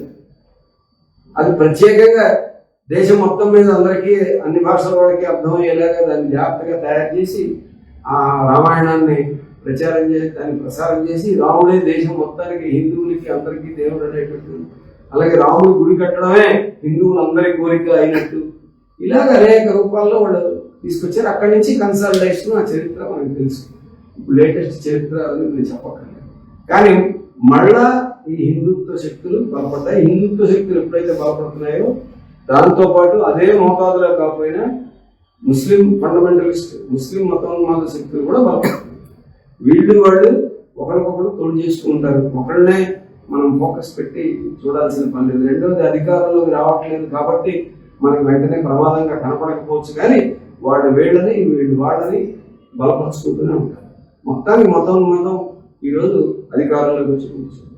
మొత్తం ప్రభుత్వ వ్యవస్థలన్నింటినీ తన చేతిలో ఉంచుకుంది. న్యాయ వ్యవస్థను కూడా ఎలా దిగజార్చిందో మనం చూసాం. స్వతంత్రంగా ఉండాల్సిన న్యాయ వ్యవస్థగా స్వతంత్రత లేదు. చర్చలు జరగాల్సిన పార్లమెంటు, ప్రజాస్వామ్యానికి ఒక వేదికగా ఉండే పార్లమెంటు దాదాపు నామమాత్రం అయిపోయింది. మీడియా ప్రజాస్వామ్యానికి ఇంకొక మూల స్తంభంగా ఉండాల్సింది, అది కూడా లేకుండా పోయింది. కాబట్టి రాజ్యాంగంలోని ప్రజాస్వామ్యాన్ని ఎలా అనగొక్కాలో, వ్యతిరేకించే వాళ్ళని ఎలా నోర్లు ముగించాలో, ఎలాంటి కేసులు పెట్టాలో అవన్నీ మనం చూస్తున్నాం. నేను మొన్న ఎప్పుడో మీరట్ కుట్ర కేసు పుస్తకం చదివి 1920s ఎలాంటి ఆరోపణలు బ్రిటిష్ వాడు మన కమ్యూనిస్టుల మీద అప్పుడు చేసాడో, ఆ మీరట్ కుట్ర కేసులో డాంగే, ముజఫర్ అహ్మద్, అధికారి, ఇలాంటి పెద్ద నాయకులందరూ దానిలో అక్యూజ్. వాళ్ళందరి మీద ఎటువంటి ఆరోపణలు బ్రిటిష్ వాడు చేశాడో ఇప్పుడు బీజేపీ వాడు తనని వ్యతిరేకించే వాళ్ళందరి మీద అటువంటి ఆరోపణలు చేస్తున్నాడు. ఆ ఆరోపణలు అప్పుడు 100 ఏళ్ల క్రితం ఆరోపణలకు ఎలాగైతే ఆధారం లేదో ఇప్పుడు వీడు చేసేదానికి కూడా ఆధారం ఏమీ లేదు. కానీ అటువంటి దుర్మార్గమైన ఆరోపణలు చేసి కేసులు పెట్టి లోపలేసి ఏదో వాడి అణిచివేయడానికి ఏదో సాగు మనకి ఉంది కదా, తోడేలు మేక పిల్ల కథ. తోడేలు మేక పిల్లని తినేయాలనుకుంది. మామూలుగా తినడానికి మర్యాద ఉండదు కదా, అందుకని ఏదో సాకు చెప్పి తినాలి. ఆ మేక పిల్ల వచ్చి తోడేలు పక్కనే, తోడేలుకి ఎక్కువ బాగా నీటి ప్రవాహం ఉంటే అక్కడ నీటి తాగుతుంది. నువ్వు ఎంగిల్ చేసిన నీళ్ళు నేను తాగాల అని చెప్పి ఆ తోడేలు మేక పిల్లని చంపేసాను. ఈసారి ఇంకో మేక దిగువన తాగింది. నేను తాగిన నీళ్ళు నువ్వు ఉంటున్నావా అని చెప్పి దాన్ని చంపేసి, ఇది ఎందుకు తగ్గవాలి, దీని పక్కనే వచ్చి మరో మేక నీళ్లు తాగకపోతే నా పక్కన తాగే ధైర్యం, నీళ్లు తాగే ధైర్యం నీకుందా అని దాన్ని చంపేసింది. ఇందులో కామన్ పాయింట్ ఏమిటి, సంపదం. ఎక్కడ తాగింది నీళ్ళు అనేది కాదు. ఇప్పుడు బీజేపీ వాడికి కూడా అంతే, నువ్వేం నేరం చేసావు అనేది కాదు, నేను శిక్షిస్తాను. ఎందుకంటే వాడికి నువ్వంటే భయం. లౌకికవాదులు ప్రజాస్వామ్యవాదులు అంటే భయం. నియంతృత్వం ఎంత చెలరేగుతుంటే పాలకులు అంత భయపడుతున్నారని మనం లెక్కేసుకోవాలి. మన నియంతృత్వాన్ని చూసి మనం భయపడక్కర్లేదు. వాడు అంత హడాలు పడ్డానికి ఏమిటి, ఇప్పుడు వాడి అధికారానికి ఎవరు సవాల్ చేశాడు? ఇప్పుడు మోడీ ప్రధానమంత్రి పదవి ఎవరి వల్ల పోయే ప్రమాదం ఉందా? మరి ఎందుకు కూడా భయపడుతున్నాడు? ఇప్పుడు ట్రంప్కి ఏమిటి ప్రమాదం? మనదే కదా గెలిచేది, ఎందుకంత భయపడి కాపాడబడుతున్నాడు? వీళ్ళందరూ ఒక అస్థిరమైనటువంటి ఒక దోపిడీ వ్యవస్థ మీద ఉన్నారు. అది ఎప్పుడు కుప్పకూలిపోతుందో తెలియని ఒక సంక్షోభంతో ఉన్నటువంటి ఒక దోపిడీ వ్యవస్థ మీద ఉన్నారు. కాబట్టి వాడికి భయం. ఆ భయం తాలూకా రూపమే అందుకని వాళ్ళు ఎందుకు ఆ రకంగా చేస్తున్నారంటే, మనం భయపడి, సామాన్య ప్రజలు భయపడి నోరు మూసుకుంటే వాడు బతుకుతాడు. సామాన్య ప్రజలు నోరు మూసుకోకుండా ఎదురు తిరిగిన మరుక్షణం వాడు పడిపోవడం స్టార్ట్ అవుతుంది. అందుకని ప్రజల భయాన్ని పోగొట్టినప్పుడు ఈ మూటకపు జాతీయవాదం, బండారాన్ని, వీటన్నింటినీ మనం పొగలగొట్టచ్చు. అందుకని ఇప్పుడు లోతుల్లోకి వెళ్ళి చెప్పడానికి మనకి టైం ఎక్కువ లేదు, కానీ నేను 2-3 విషయాలు ఈ ఇప్పుడున్న పరిస్థితుల్లో మనం చేయాల్సిన ఏంటి అనేటువంటిది. మొట్టమొదటి చేయాల్సింది ఏంటంటే, దీన్ని కొన్ని చర్యలు, ప్రభుత్వం తాలూకా కొన్ని నిర్ణయాలు, వాటి మీద పోరాటం లాగా చూడదు. వాడు చేసేవన్నీ దుర్మార్గాలే. ఇప్పుడు కాంబినేషన్ నడుస్తుంది. ఏంటది? హిందుత్వ కార్పొరేట్ కాంబినేషన్. ఇప్పుడు వాడు పట్టుకున్న త్రిశూలానికి 3 కొనలు ఉన్నాయి. 3 కొనలు ఏమిటి? ఒకటి హిందుత్వ, రెండోది కార్పొరేట్, మూడోది సామ్రాజ్యవాదం, అమెరికన్ సామ్రాజ్యవాదం ముఖ్యం. ఈ 3 మనకి మెయిన్. 3 కలిసి ఒకటే హ్యాండిల్ చేస్తున్నారు. 3 సెపరేట్ గా కనబడతాయి. మోడీ వేరు, ట్రంప్ వేరు, అదాని వేరు అని అనుకోవద్దు. అంతా కలిపి ఒకటే. వీళ్ళకి అందుకు లోబడి ఉండడమే. ఇక్కడ కూడా చంద్రబాబు నాయుడు ఉన్నా, జగన్ ఉన్నా, పవన్ ఉన్నా, వీళ్ళిద్దరు ముగ్గురు కనబడుతున్నా, ఇదంతా ఒకటే. అందుకనే జగన్ 1750 కోట్లు తినేసేయడని అమెరికా కోర్టులో కేసు పడినా, ఆ కేసు విచారణకి అక్కడ కాకుండా ట్రంప్ ఆపేస్తాడు. ఆ కేసు మీద అడుగు ముందుకు పడకుండా ఇక్కడ మోడీ ఆపేస్తాడు. ఆ కేసు మీద చర్యకి వెళ్లకుండా చంద్రబాబు కూడా జగన్ని కాపలా కాస్తాడు. చేగువేరుగా నోరెప్పుడు ఆయనకి ఇటువంటివి మాట్లాడి ఇక్కడ సనాతన ధర్మం పరికమాలు ఇది మనకి ఇదంతా. అందుకని దీన్ని ఆ యాంగిల్ నుంచి మనం చూసినప్పుడు మనకు అర్థమయ్యేది ఏంటంటే, ఈ త్రిశూలం లాంటి శత్రువులకు వ్యతిరేకంగా మనం పోరాడాలి. ఈ పోరాటం అనేటువంటిది కేవలం వాళ్ళు తీసుకున్నటువంటి చర్యలకి కౌంటర్ రియాక్షన్ గా ఉంటే సరిపోదు. మీకు 2-3 ఉదాహరణలు చెప్తే అర్థమవుతుంది. ఇప్పుడు జమిలి ఎన్నికలు అని అన్నారు. ఎవరు అన్నారు?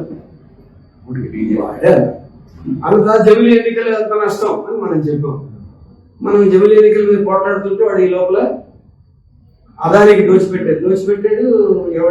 వాడు చేయాలనుకున్న పని అంతా వాడు అమెరికా వాడితో 1,00,000 కోట్ల పైగా ఆయుధాల కొనుగోలు ఒప్పందాలు సంతకాలు పెట్టాడు. దేశాన్ని సంపదని దోచిపెట్టేటటువంటి కార్యక్రమాలన్నీ ఆ పక్కన చేసుకెళ్తున్నాడు. మనమేమో జమిలి ఎన్నికలు ప్రజాస్వామ్యానికి ప్రమాదంగా చెప్తున్నాం. అది అయిపోయింది. ఇప్పుడు ఏమంటున్నాడు? పార్లమెంటు సీట్ల సంఖ్యని దక్షిణాది ఉత్తరాది తగులో డీలిమిటేషన్ ఇష్యూ తెచ్చాడు. అంటే ఇష్యూలు ఎవరు తెస్తున్నాడు? ఈ రెండింటికి ముందు ఏం తెచ్చాడు? ఉమ్మడి పౌర స్మృతి. అంతకు ముందు ఏం చెప్పాడు? ఇది జాతీయ పౌరసత్వ రిజిస్టర్ సిఏఏ ఏదో తగు వాడు తెస్తారు. అంతకుముందు డిమానిటైజేషన్ ఇలా వరుసగా జిఎస్టి ఏదో ఒకటి వాడు తగు తెస్తాడు. ఆ తగు మీద మనం యుద్ధంలో ఉంటాం. ఇలా ఉంటున్నంతకాలం వాడితే పై చేయి. ఇప్పుడు మనిద్దరం వాదించుకుంటాం అనుకోండి, నేనేదో అడుగుతుంటాను, మీకు సమాధానం చెప్తూ ఉంటాను, తప్పని చెప్తుంటాను. ప్రతిసారి మీరు నన్ను తప్పని రుజువు చేస్తూ ఉంటారు, కానీ నేను మరో పద్ధతి తెస్తూ ఉంటాను. ఈ వాదంలో నేను ఎప్పుడు ఓడిపోతాను? మీరు ప్రతిసారి మీరే రైట్, కానీ మీరు ఎప్పటికీ గెలవరు. ఎందుకంటే మీరు నా తప్పుల్ని సరిచేయడానికి, లేదా ఎత్తి చూపడానికి, నా తప్పుల మీద పోట్లాడడానికి, నా తప్పుడు వాదంతో యుద్ధం చేయడానికే మీరు కష్టపడుతున్నారు. ఒక ఫాల్స్ సిచ్యువేషన్ నేను క్రియేట్ చేశాను, దాని మీద మీరు యుద్ధం చేస్తున్నారు. అసలు దోపిడీ వేరే జరుగుతుంది. కాబట్టి ఫస్ట్ పాయింట్ మనం గమనించాల్సింది అంటే మతోన్మాదపు భావజాలం, హిందుత్వ భావజాలం లేదా ఈ హిందుత్వ జాతీయతావాద భావజాలం ఏదైతే మనం అంటున్నామో ఇది కేవలం ఆ రాజకీయ నాయకులకో కొద్దిమందికో పరిమితమై లేదు. ఈరోజు మెజారిటీ ప్రజానీకాన్ని ప్రభావితం చేస్తుంది. మనం ముందు పరిగణలో తీసుకోవాలి. అదేదో కొద్దిమంది ఉంది అని అనుకోదు. మీకు ఒక తేడా చెప్తాను. 1955 ఎన్నికల్లో నెహ్రూ గారు ఇచ్చిన నినాదం ఏమిటి? కమ్యూనిస్టులు మళ్ళా గెలవకూడదు, దెబ్బతీయాలంటే ఏమి ఇచ్చాడు నినాదం? సోషలిస్టు తరహా సమాజాన్ని నిర్మిస్తాను. కమ్యూనిస్టులను ఓడించాలనుకున్నవాడు సోషలిస్ట్ తరహా సమాజాన్ని నిర్మిస్తాను అని చెప్పాడంటే మన ఎజెండాని నెహ్రూ తీసుకోవాల్సి వచ్చింది. పివి నరసింహారావు ఆత్మకథలో రాశాడు, ఎమ్మెల్యే టికెట్ నాకు రావడానికి ఒక కారణం ఏమిటంటే సోషలిజం గురించి ఆకర్షణీయంగా మాట్లాడగలిగిన కొద్ది మంది తెలుగు వాళ్ళలో నేను ఉండండి. ఎందుకంటే సోషలిజం గురించి ఆంధ్రప్రదేశ్లో ప్రచారం చేయడానికి మనుషులు ఎవరు లేరు. ఇందిరాగాంధీకి చాలా ఇబ్బందిగా ఉండేది. సోషలిజం గురించి మాట్లాడకుండా ప్రజల్ని మన వైపు మళ్లించుకోలేము. కాబట్టి ఎవరు బాగా మాట్లాడతారో అని వెతికి నాకు టికెట్ ఇచ్చింది. ఇది ఇప్పుడు 1970. అంటే 1970-75 వరకు ప్రజలు ఏ పార్టీని ఎన్నుకున్నారనే దాంతో నిమిత్తం లేకుండా ప్రజల్లో సోషలిజం అనే భావన, సోషలిజం కావాలనే వాంఛ బలంగా ఉంది. సోషలిజం నేతేస్తానని పోటీ పడడం తప్ప సోషలిజం వద్దు అనేవాడు రాజకీయ పార్టీ లేదు.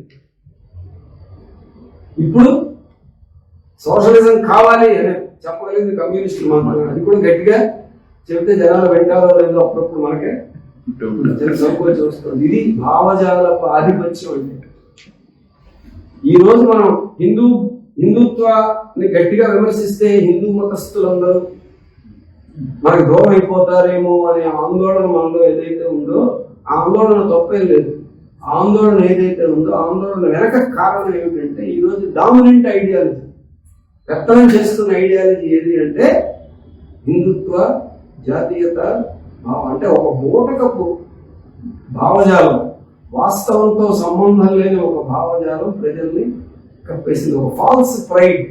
మన గతం చాలా గొప్పది, మేము విశ్వగురువులు, మేము లేస్తే మనుషులం కాదు, మా జ్ఞానం అంతా వేదాల్లోనే ఉంది, ఇలాంటివన్నీ చెప్పుకుంటారు. కానీ మళ్ళీ ఆ దేశం ఈ దేశం నుంచి పెట్టుబడులు వస్తే తప్ప మన అభివృద్ధి చెందమని అంటుంటారు. మొత్తానికి వాళ్ళు ఫాల్స్ ప్రైడ్ క్రియేట్ చేశారు. మన గతం చాలా గొప్పది, మిగతా వాళ్ళందరూ పనికిమాలిన వాళ్ళు అని క్రియేట్ చేసిన ఫాల్స్ ప్రైడ్ లో మన వాళ్ళు చాలా మంది పడ్డారు. ఎందుకు పడ్డారంటే కొన్ని ఏళ్ల పాటు కార్పొరేట్లకి, పెట్టుబడిదారులకి అనుకూలమైన విధానాలు కేంద్రంలో ఉన్న ప్రభుత్వాలు అమలు జరిపి ప్రజల్లో పేదరికం పెరిగినందువల్ల, ప్రజల్లో అసంతృప్తి పెరిగినందువల్ల వచ్చిన సమస్య. ముఖ్యంగా 1990ల తర్వాత వచ్చిన నయా ఉదారవాదం. 1990 నుంచి మార్పుకి ముఖ్యమైన కారణం నియోలిబరల్ పాలసీస్. అంటే ప్రభుత్వం ప్రజా సంక్షేమం బాధ్యత తీసుకోదు. ప్రజా సంక్షేమం బాధ్యత అనేటువంటిది విధానాలే తీసుకుంటాయి. ఇప్పుడు చంద్రబాబు లేటెస్ట్ గా చెప్తున్నది ఏది? P4 పేదరికం ఎలా పోతుందని చెప్పాడు ఆయన. సంపన్నుల్లో టాప్ 2%, పేదల్లో టాప్ 20%, బాటమ్ మోస్ట్ 20% పేదరికాన్ని వాళ్ళు వచ్చి తొలగించేస్తారు. అంటే ఈ ఆంధ్ర రాష్ట్రం పేదరికం పోవాలంటే అదానీ అంబానీ వచ్చి మన పేదరికాన్ని అందరినీ నిర్మూలిస్తారు. అదే చెబుతున్నాడు P4 లో రోజు చెబుతున్నాడు, ఒక ఐడియాలజీ చెబుతున్నాడు, ఆచరణలో పనికొచ్చేదే కాదు. కానీ ఆయన ఒక సిద్ధాంతం చెబుతున్నాడు, పూర్తి కమ్యూనిస్ట్ వ్యతిరేక సిద్ధాంతాన్ని, సోషలిస్ట్ వ్యతిరేక సిద్ధాంతాన్ని, ప్రజా వ్యతిరేక సిద్ధాంతాన్ని దర్జాగా ఏమాత్రం దొంకు గొంకు లేకుండా వాళ్ళు చెప్తున్నారు. ఫాల్స్ నరేషన్ అంటారు, ఒక తప్పుడు బొమ్మ చూపిస్తున్నాడు. యూత్ ఏమీ తెలియని యూత్ ఏమనుకుంటారు, వాడు ఎవరో వస్తాడేమో, మనం కలుస్తాడేమో, వాడు వస్తే మనం బాగుపడతామేమో అనుకునే పరిస్థితి. పెట్టుబడిదారులు వస్తే రాష్ట్రం అభివృద్ధి అవుతుంది అని నమ్మేవాడు. మీరు ఈరోజు ఒపీనియన్ పోల్ తీసుకోండి, ఆంధ్రాలో యూత్ లో తీసుకోండి. పెట్టుబడిదారులు వస్తే రాష్ట్రం అభివృద్ధి చెందుతుందా చెందదా అంటే చెందుతుంది అనేవాడు 190 మంది ఓట్లేస్తారు. అంతకంటే అబద్ధం ఇంకోటి లేదు. ఇంతవరకు పెట్టుబడిదారులు వచ్చి అభివృద్ధి చేసింది ఎక్కడ ఏమీ లేదు. ఏ అభివృద్ధి జరిగినా అది ప్రభుత్వ రంగం, ప్రభుత్వం దాని డబ్బుతో, మన డబ్బుతో, మన పన్నులతో అభివృద్ధి చేసుకున్నది. కానీ అటువంటి ఐడియాలజీ ప్రచారం. అందుకని ఈ ఫాల్స్ నరేషన్ ఏదైతే ఉందో ఇది ప్రజలని డామినేట్ చేస్తున్నప్పుడు దానికి వ్యతిరేకంగా మన వ్యూహం మనకు ఉండాలి, మన ఎజెండా సెట్ చేయాలి. బీజేపీ వాళ్ళు లేకపోతే హిందుత్వ శక్తులు వాళ్ళ మీడియా సెట్ చేసి ఎజెండా మీద యుద్ధం చేయడం అనేటువంటిది ఎంత ఒప్పుకుంటే అది చేస్తాం, లేకపోతే వదిలేస్తాం, కష్టమేం లేదు. మన ఎజెండాకి వాడు సమాధానం చెప్పాలి. వాడు P4 అంటాడు, P4 మంచిదా కాదా అని మరి ఎంత చర్చ చేసినా వాడు మీకు విషయం లేదండి. మా బిజినెస్ అడ్వైజరీ కమిటీ మీటింగ్ లో చంద్రబాబు నాయుడుతో నేను 3 సార్లు తలపడినప్పుడు 3 సార్లు చెప్పాడు మీ కమ్యూనిస్టులకు విషయం లేదండి. కానీ ఆయన చేసిన 3 పప్పులో కాలేసింది. 1 పోలవరం, 2 అమరావతి, 3వది ఇది మన ప్రత్యేక హోదాలో 3 రాష్ట్రానికి నష్టం జరిగింది. కానీ ఆయన మనకు విషయం లేదండి. మన మాట జనాల్లో పెద్దగా వెళ్ళకపోవచ్చు, కానీ మన ఎజెండాని జనాల్లోకి ఇష్యూని మనం సెట్ చేయాలి. అప్పుడు భావజాల రంగంలో వాడి భావం రైటా నా భావం రైటా అనేది తెలియదు. అందుకని మనం వాళ్ళ విధానాల్ని ప్రశ్నించడం అనేటటువంటి దశ నుంచి ఈ దేశానికి, ఈ రాష్ట్రానికి ఏం జరిగితే మంచి జరుగుతుంది అనే వైపుకి ఎజెండాని మనం మార్చాలి. మాకు ఇది కావాలి, ఇది చేస్తామా చేయమని. ఇది అడిగిన ప్రతిసారి వాడు డిఫెన్స్ లో ఉంటాడు.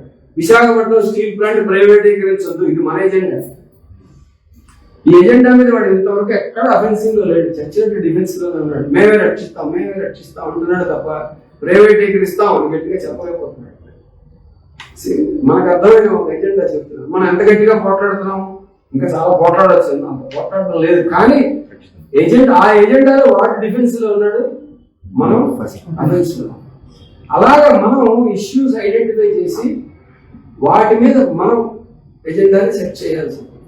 గ్రామ స్థాయి నుంచి జాతీయ స్థాయి వరకు అనేక అంశాల్లో ఏ ఇష్యూకి వాడు సమాధానం చెప్పాలి. నిజానికి అపోజిషన్ వాళ్ళు అడుగుతారు, ప్రభుత్వం సమాధానాలు చెప్పాలి.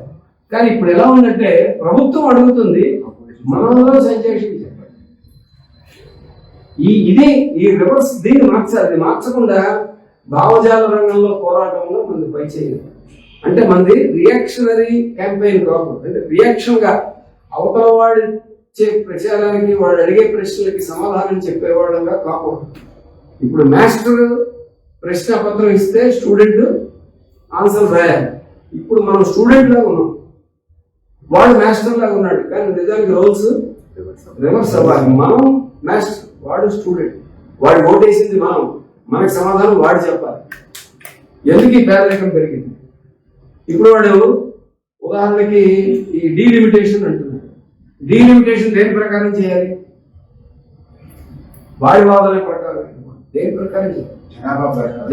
జనాభా లెక్కలు ఎందుకు తీయవు? ఎప్పుడు తీయాలి? 2021కి పూర్తి అయిపోవాలి. ఎందుకు అవ్వలేదు? అంటే 2011లో తీసేది, 2021లో ఎందుకు తీయలేదు? ఇప్పుడు కూడా ఎందుకు తీయడం లేదు? తీయకుండా డీలిమిటేషన్ గురించి ఎందుకు మాట్లాడుతున్నాం? అలాగే మహిళలకు 3వ వంతు రిజర్వేషన్ సీట్లు ఉన్నాయి. 3వ వంతు రిజర్వేషన్ ప్రతిపాదనకి డీలిమిటేషన్ కి ఏమిటి లింక్? దాన్ని ఎందుకు అమలు చేయవు? ఇప్పుడున్న పార్లమెంట్ సీట్లలో 3/3 మహిళలకి లేదా 1/3 సీట్లు పెంచి దీనికి డిలిమిటేషన్ కి సంబంధం ఏంటి? మనం వాడు వదిలేసిన ఎజెండాని వాడు మహిళలకు ఆ రోజేమో మేము చరిత్రాత్మకంగా మహిళలకు 3/3 సీట్లు రిజర్వ్ చేస్తూ చట్టం చేయిస్తామన్నాడు. ఇంతవరకు అమలు చేయలేదు. అమలు చేయనప్పుడు వాడు ఏది డీలిమిటేషన్ అంటే మనం దాన్ని కొట్టాడు. అందుకని మన పోరాటం ఎలా ఉండాలంటే వాడి ఎజెండాని వాడు సెట్ చేయడు, ఎజెండాని మనం సెట్ చేసేలాగా ఉండాలి. అందుకని మనం అలాగే మన ఇప్పుడు ట్రంప్ ఉదాహరణకి మంచి ట్రంప్ బోర్డు ఎజెండా ఇచ్చాడు. ట్రంప్ ఏం చేశాడు? ఇండియాకి అమెరికాకి మధ్య ఎగుమతి దిగుమతి సుంకాలు లెవెల్ ప్లేయింగ్ ఫీల్డ్ ఉండాలి. నువ్వెంత సుంకం వేస్తే నా సరుకుల మీద నేను అంత సుంకం నీ మీద వేస్తాను అని అన్నాడు. ఇది వాదన తప్పు. మొన్న ఎవరు అడిగితే చెప్పాను. ఇప్పుడు మన పెద్ద స్టార్ హోటల్ ఉంటుంది. స్టార్ హోటల్లో ప్లేట్ ఇడ్లీ ఎంత? 100 రూపాయలు అనుకోండి. దానికి కొంచెం దూరంగా పక్కన బడ్డీ కొట్టు పెట్టుకుని వాడు ప్లేట్ ఇడ్లీ 20 రూపాయలు అమ్ముతాడు. ఇద్దరు 2000 అదే ఇడ్లీ వేరే రేట్లకు అమ్మడం ఏంటి? నువ్వు మర్యాదగా 100 రూపాయలు చెయ్యి అని బడ్డీ కొట్టువాడిని స్టార్ హోటల్ వాడు ఒత్తిడి చేసాడు అనుకోండి, దాన్ని ఏమంటాం? అర్థం లేదు కదా. బడ్డీ కొట్టువాడు బడ్డీ కొట్టు రేటుకి అమ్ముకుంటాడు, స్టార్ హోటల్ వాడు స్టార్ హోటల్ రేటుకి అమ్ముకుంటాడు. అక్కడ డబ్బు పులిసిన వాడు అక్కడ తింటాడు, పేదవాడు ఇక్కడ తింటాడు. భారతదేశం బడ్డీ కొట్టులండి, అమెరికా స్టార్ హోటల్ అండి. నీ స్టార్ హోటల్తో మనం ఎందుకు పోలుస్తావు? నీ సరుకులు మా దేశంలోకి వస్తే ఆ పోటీని మేము తట్టుకోలేము. కాబట్టి మేము ఎక్కువ పన్ను వేస్తాం. మనం అమెరికా వ్యవసాయ ఉత్పత్తుల మీద 34% పన్ను వేస్తాం. అమెరికా వాడు మన సరుకుల మీద 7% పన్ను వేస్తాడు, 6%. ఎందుకు వేస్తాడు అంటే మన దగ్గర సరుకులు వాడికి ఎక్కువ అవసరం.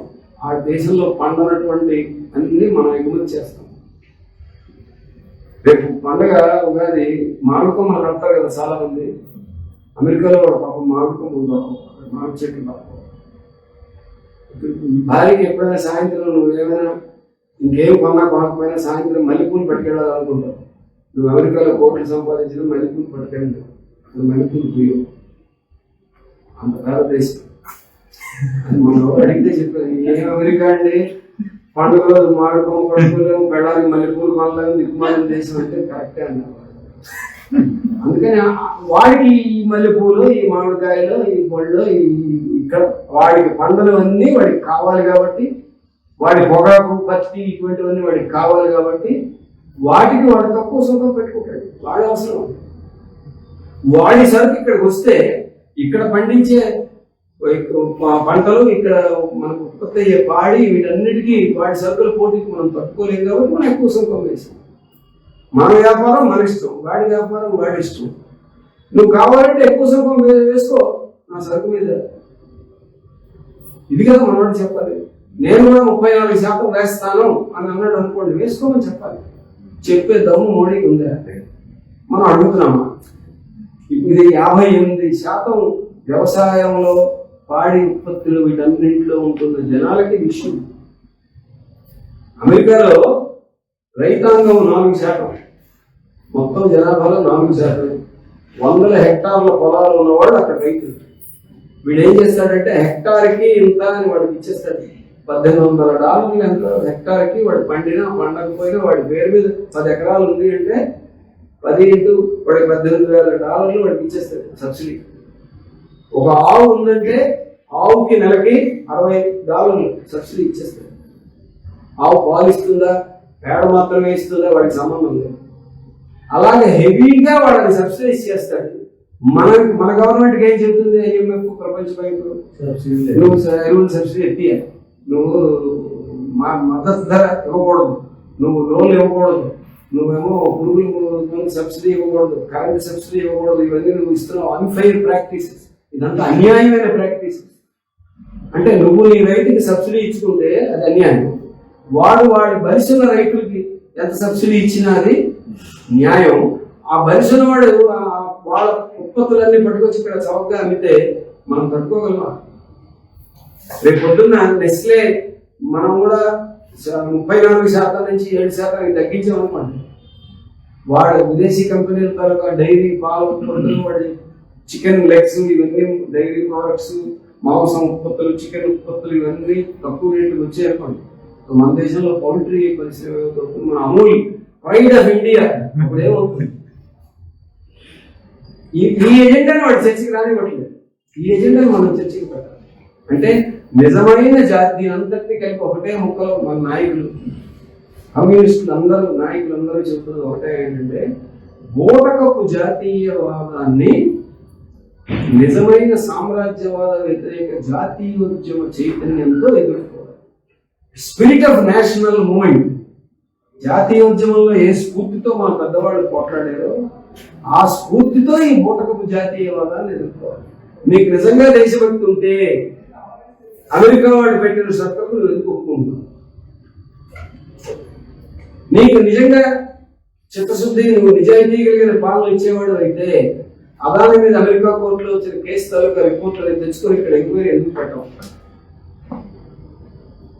నీకు ఇరుగు పొరుగు దేశాలతో స్నేహమే నీ లక్ష్యం అయితే అమెరికా దగ్గర నుంచి 1,00,000 కోట్ల ఆయుధాలు ఖరీదు చేసే ఆయుధాలు ఇప్పుడు ఎందుకు ఒప్పందం చేసుకుని కొంటున్నావు? నీకు సవగ్గా చమురిచ్చేటటువంటి వెనిజులాని, ఇరాన్ని, రష్యాని వదిలేసి నువ్వు ఎందుకు అమెరికా నుంచి చమురు కొనడానికి తయారవుతున్నావు? ఇదే నా దేశభక్తి. అంతే తప్ప నాకు చాలా దేశభక్తి ఉంది, కమ్యూనిస్టులు దేశం కోసం మొట్టమొదటి త్యాగం చేశారు, అప్పుడు ఎంతమంది త్యాగం చేశారు, ఇప్పుడు ఎంతమంది చేశారు, మేము ఎప్పుడు నిస్వార్థంగా ఉన్నాం. ఇప్పుడు మనం సంజయ్ చెప్పుకోవడమేనా?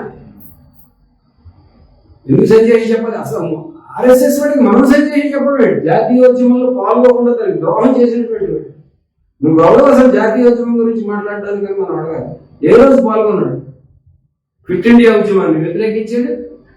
అంతకుముందు సహాయ నిరాకరణ ఉద్యమాన్ని వ్యతిరేకించాడు.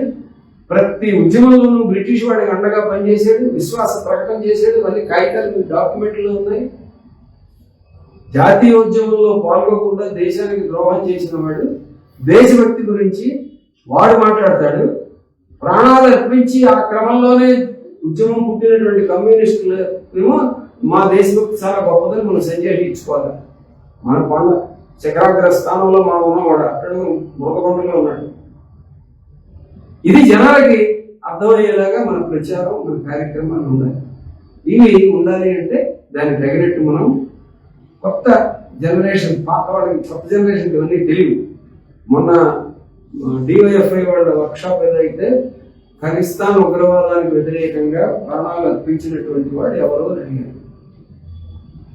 అక్కడ ప్రాణాలు అర్పించింది మన 2 యూత్ ఫెడరేషన్ తరగతి నాయకులు. 300 మంది చనిపోయారు ఈ దేశాన్ని సమైక్యంగా కాపాడడం కోసం.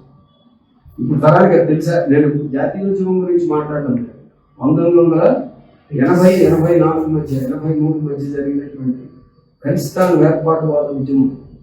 300 మంది అక్కడ, గోర్ఖాలాండ్ దగ్గర 200 మంది. దేశాన్ని ఐక్యంగా ఉంచడం కోసం మేము ప్రాణాలు బలిపెట్టాము మా పెద్దలు. మీరేం చేశారు? 2 చోట్ల ఆర్ఎస్ఎస్ వాళ్ళు గోర్ఖాలాండ్ ఉద్యమాన్ని అక్కడ, ఖలిస్తాన్ వేర్పాటువాదాన్ని ఇక్కడ బలపరిచారు. అంటే దేశ ద్రోహానికి వాడు పాల్పడ్డారు.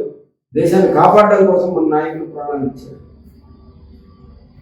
ఇటువంటివి కూడా కొత్త తరానికి తెలియడం లేదు. అందుకని మన నెరేటివ్ అంటాం, అంటే మనం ప్రచారం చేసే టోన్ని, దాని స్టైల్ని అఫెన్సివ్లోకి మనం తీసుకెళ్ళాలి. ఎజెండాని మనం సెట్ చేయాలి. మనం సెట్ చేయాలన్నప్పుడు మనం రకరకాల కార్యక్రమాలు, ఇప్పుడు ఉదాహరణకు వాళ్ళు వినాయక చవితి, హనుమాన్ జయంతి, ఏవో కొత్త కొత్త ప్రోగ్రాంలు అన్నీ పెడతారు. హనుమంతుడికి జయంతి అనేది ముహూర్తం, హనుమంతుడు ఎక్కడ పుట్టాడు అనే తగులు చాలా ఉన్నాయి. అందుకని ఆ తగులన్నీ కాదు. కానీ మనం ఎందుకని మహాత్మా గాంధీ 30వ తేదీ జనవరి 30న మరణించిన రోజుని దేశం మొత్తం మీద పెద్ద ఎత్తున మనం గాంధీ మహాత్ముని స్మరించుకునే రకరకాల సేవా కార్యక్రమాల పేరుతో చేసి ఆ రోజు దేశ ఐక్యతకి ఎందుకు భంగం కలిగింది, దాన్ని గాంధీ గారు ఎలా నివారించడానికి ప్రయత్నించాడు, ఎవరు అతన్ని చంపేశాడు, ఈరోజు మళ్ళీ ప్రమాదం ఎలా ఉంది అని చెప్పడానికి అకేషన్ మనం వాడుకోవాలి. నెహ్రూ పుట్టినరోజు అంటే మనం ఏం చేస్తాం? చాక్లెట్లు పంచుతారు. చాచా నెహ్రూని చిన్నపిల్లల చాచాగా మార్చేశారు. చాచా నెహ్రూ మతోన్మాదానికి వ్యతిరేకంగా పోరాడిన ఛాంపియన్. దాన్ని మనం ఎందుకు వాడుకోం? మౌలానా అబుల్ కలాం ఆజాద్ నవంబర్ 11 ఆయన జయంతి. మోడర్న్ యూనివర్సిటీస్ అన్నింటికీ రూపశిల్పి ఆయన విద్యామంత్రిగా ఉండగా చేసింది.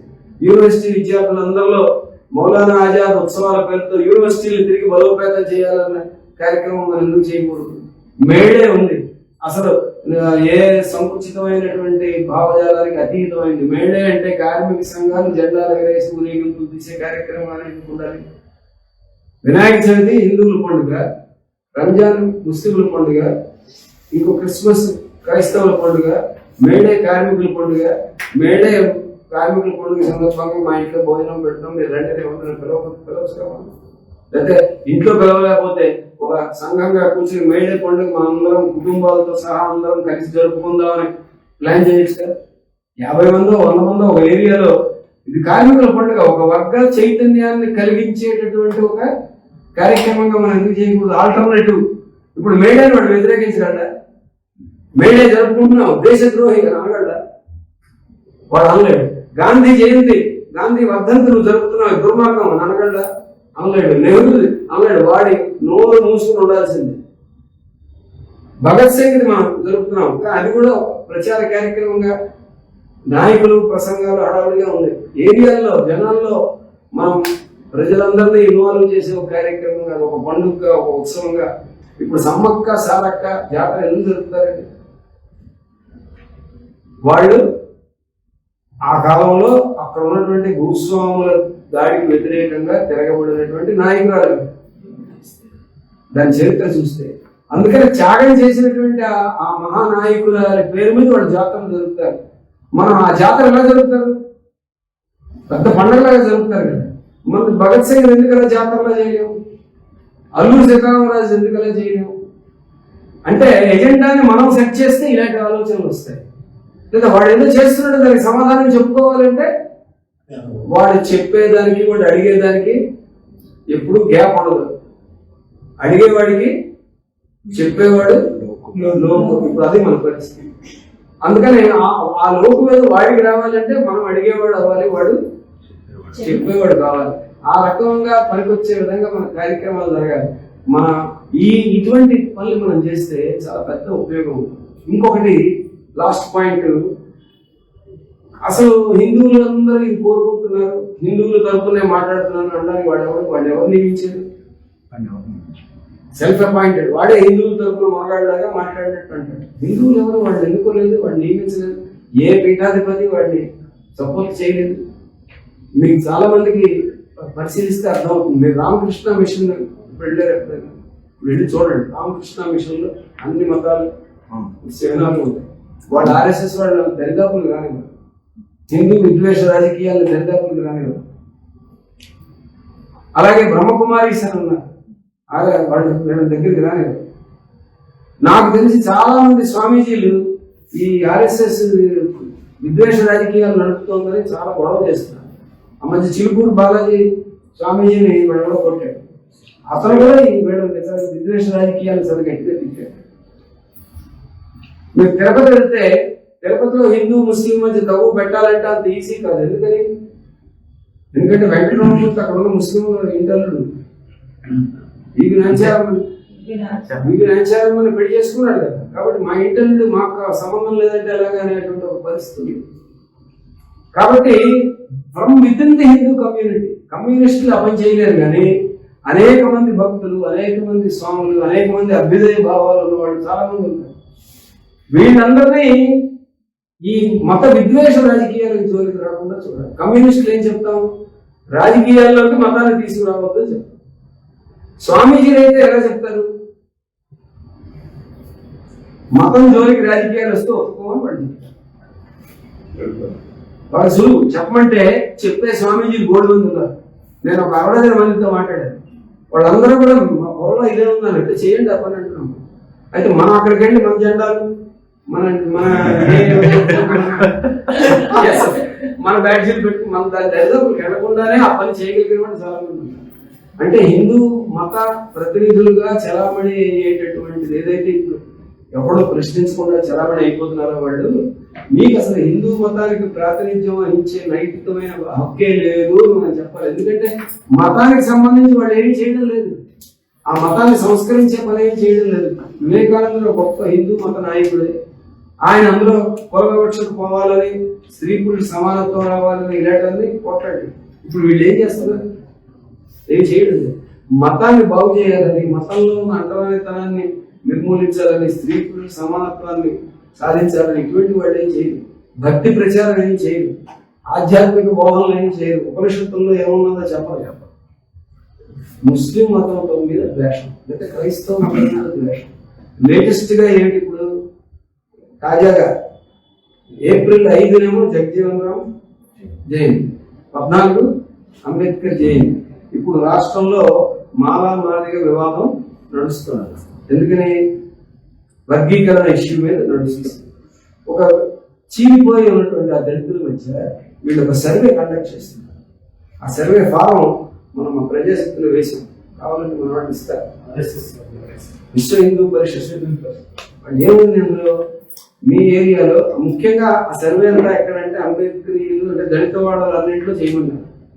అందులో ఏంటి చేయమన్నారంటే ఎంతమంది ఎంతమంది క్రైస్తవ మతం, ఎంతమంది హిందూ మతం, ఎన్ని చర్చిలు ఉన్నాయి, ఎన్ని గుళ్ళు ఉన్నాయి, పూజారులు ఎవరు, పాస్టర్లు ఎవరు, వివరాలు తీసుకున్నాక అందులో ఒక క్వశ్చన్ ఇంకోటి ఏంటంటే, ఈ క్రైస్తవ మతస్థుల్ని ప్రచారాన్ని వ్యతిరేకించేటటువంటి ఒక 8 మంది పేర్లు, మనుషుల్ని గుర్తించి వాళ్ళ పేర్లు మాకు చెప్పండి. అంటే ఏ టైంలో అయితే జగజీవన్ రాము లేకపోతే అంబేద్కర్ దళితులందరినీ కలపడానికి ఉపయోగపడే 2 సాధనాలని వాటిని కలిపే ప్రయత్నం చేయనివ్వకుండా దళిత క్రైస్తవులు కాని దళితులు అనే పేరుతో, మతం పేరుతో తగు, వీళ్ళు కులం పేరుతో తగులో ఉన్నారు, దాన్ని మతం పేరుతో తగు కింద మార్చి చిచ్చు రాజేయాలనేటువంటి ఒక కుట్రలో వాడుతున్నారు. మనం అక్కడ ఆ దళిత వాడల్లో మనకి పరిచయాలు ఉన్న చోట మొత్తం అందరినీ కలగలిపేటి ఐక్యపరిచేటటువంటి కల్చరల్ యాక్టివిటీ ఏదో ఒకటి చేసి వీళ్ళ యాక్టివిటీకి మనం ముందు అడ్డుకట్టు వేయాల్సిందే. అందుకని వాడు అడిగేదానికి సమాధానం చెప్పడం, వాడు లేవనెత్తే అంశాల మీద రియాక్ట్ అయ్యి అక్కడికే పరిమితం అవ్వడం అనేటువంటి పక్కన పెట్టి మనం అడిగేవాళ్ళంగా, మనం ఎజెండా సెట్ చేసేవాళ్ళంగా మనం మొదలెట్టాలి. చిన్నగానే మొదలెట్టినట్టు ఉంటుంది కానీ ఒక్కదానికి వాడు సమాధానం చెప్పలేడు. మనం అడిగిన ప్రశ్నలు ఒక్కదానికి వాడు సమాధానం చెప్పలేడు. వాడు లేవనెత్తే ప్రతి దానికి మనం సమాధానం చెప్పలేము. మరి ఎవరిది భావజాలంలో ఎవరిది బలం? మనది బలం. మనది బలమైన భావజాలానికి ఊపు ఎప్పుడు వస్తుందంటే జనాల్లోకి వెళ్తూ ఊపు వస్తుంది. మన జనాల్లోకి వెళ్ళనివ్వకుండా తప్పుడు వాదనలతో మన ఎనర్జీ అంతా వాడు లాగేసుకుంటాడు. కాబట్టి మన జనాల్లోకి పోయి మన ఎనర్జీ జనాలకు పంచిపెడితే అప్పుడు వాడి ఆట పడుతుంది. ఆ రకంగా ఈ ఓటమి జాతీయతావాదాన్ని మనం ఓడించగలుగుతాం. అందుకని దానికి పరిష్కారం ఏమిటి అంటే సామ్రాజ్యవాద వ్యతిరేక జాతీయోద్యమ స్ఫూర్తితో మనం మన పూర్వులు నిర్మించుకుని ఇచ్చినటువంటి జాతీయోద్యమపు చైతన్యం, ఆ జాతీయోద్యమ చైతన్యంతో నిజమైన దేశభక్తి ఏమిటి అనేటువంటిది దాన్ని ఛాంపియన్ చేయగలిగిన వాళ్ళలో అప్పుడు ఇప్పుడు ఎప్పుడు ముందున్నటువంటి కమ్యూనిస్టులుగాను చెప్పొచ్చు. మేము ఒక్కడమే చేస్తామనే కాదు, దేశాన్ని ప్రేమించే వాళ్ళందరూ చేయండి, మీతో పాటు మేము కమ్యూనిస్టులు కూడా ఉంటామని కూడా చెప్పొచ్చు. మా వెనకాతలు మీరు రెండనే చెప్పక్కర్లేదు, మీ వెనకాతలు మేము వస్తామని కూడా మనం చెప్పొచ్చు. ప్రజల్ని ఆ రకంగా కదిలించే పని చేయడం, అందులో యూత్ మీద మనం ఎక్కువ ఫోకస్ చేయడం అనేటువంటిది టర్నింగ్ పాయింట్గా ఉంటుంది. ఒక్క చివరిలో నేను చెప్పదలుస్తుందంటే, ఒక 100 ఏళ్ల క్రితం కమ్యూనిస్ట్ ఉద్యమం ఎటువంటి సిచ్యువేషన్లో ఉందో దాదాపు ఇప్పుడు మళ్ళీ అలాగే ఉంది. కానీ అప్పటికంటే వేగంగా పెరిగే అవకాశాలు ఇప్పుడు ఉన్నాయి. మనం ప్రాపర్ మెథడ్స్ మనం అడాప్ట్ చేసుకోగలిగితే వేగంగా పెరుగుతాం. ఇప్పుడు యూత్కి చాలా ప్రశ్నలు ఉన్నాయి, వాళ్ళ దగ్గర సమాధానాలు లేవు. ఆ సమాధానాలు మన దగ్గరే ఉన్నాయి. వాళ్ళని రీచ్ అయ్యి ఆ సమాధానాలు మనం ఇవ్వగలిగితే చాలా వేగంగా ఒక కార్చిచ్చులాగా మళ్ళీ ఉద్యమాలు పొందుకుంటాయి. ఆ దిశగా ముందుకు మనందరం కలిసి సాగుదామని చెప్పి కోరుతూ నా ప్రెజెంటేషన్ నేను ముగిస్తాను. Welcome to our YouTube channel. Don't forget to like, subscribe and share the videos.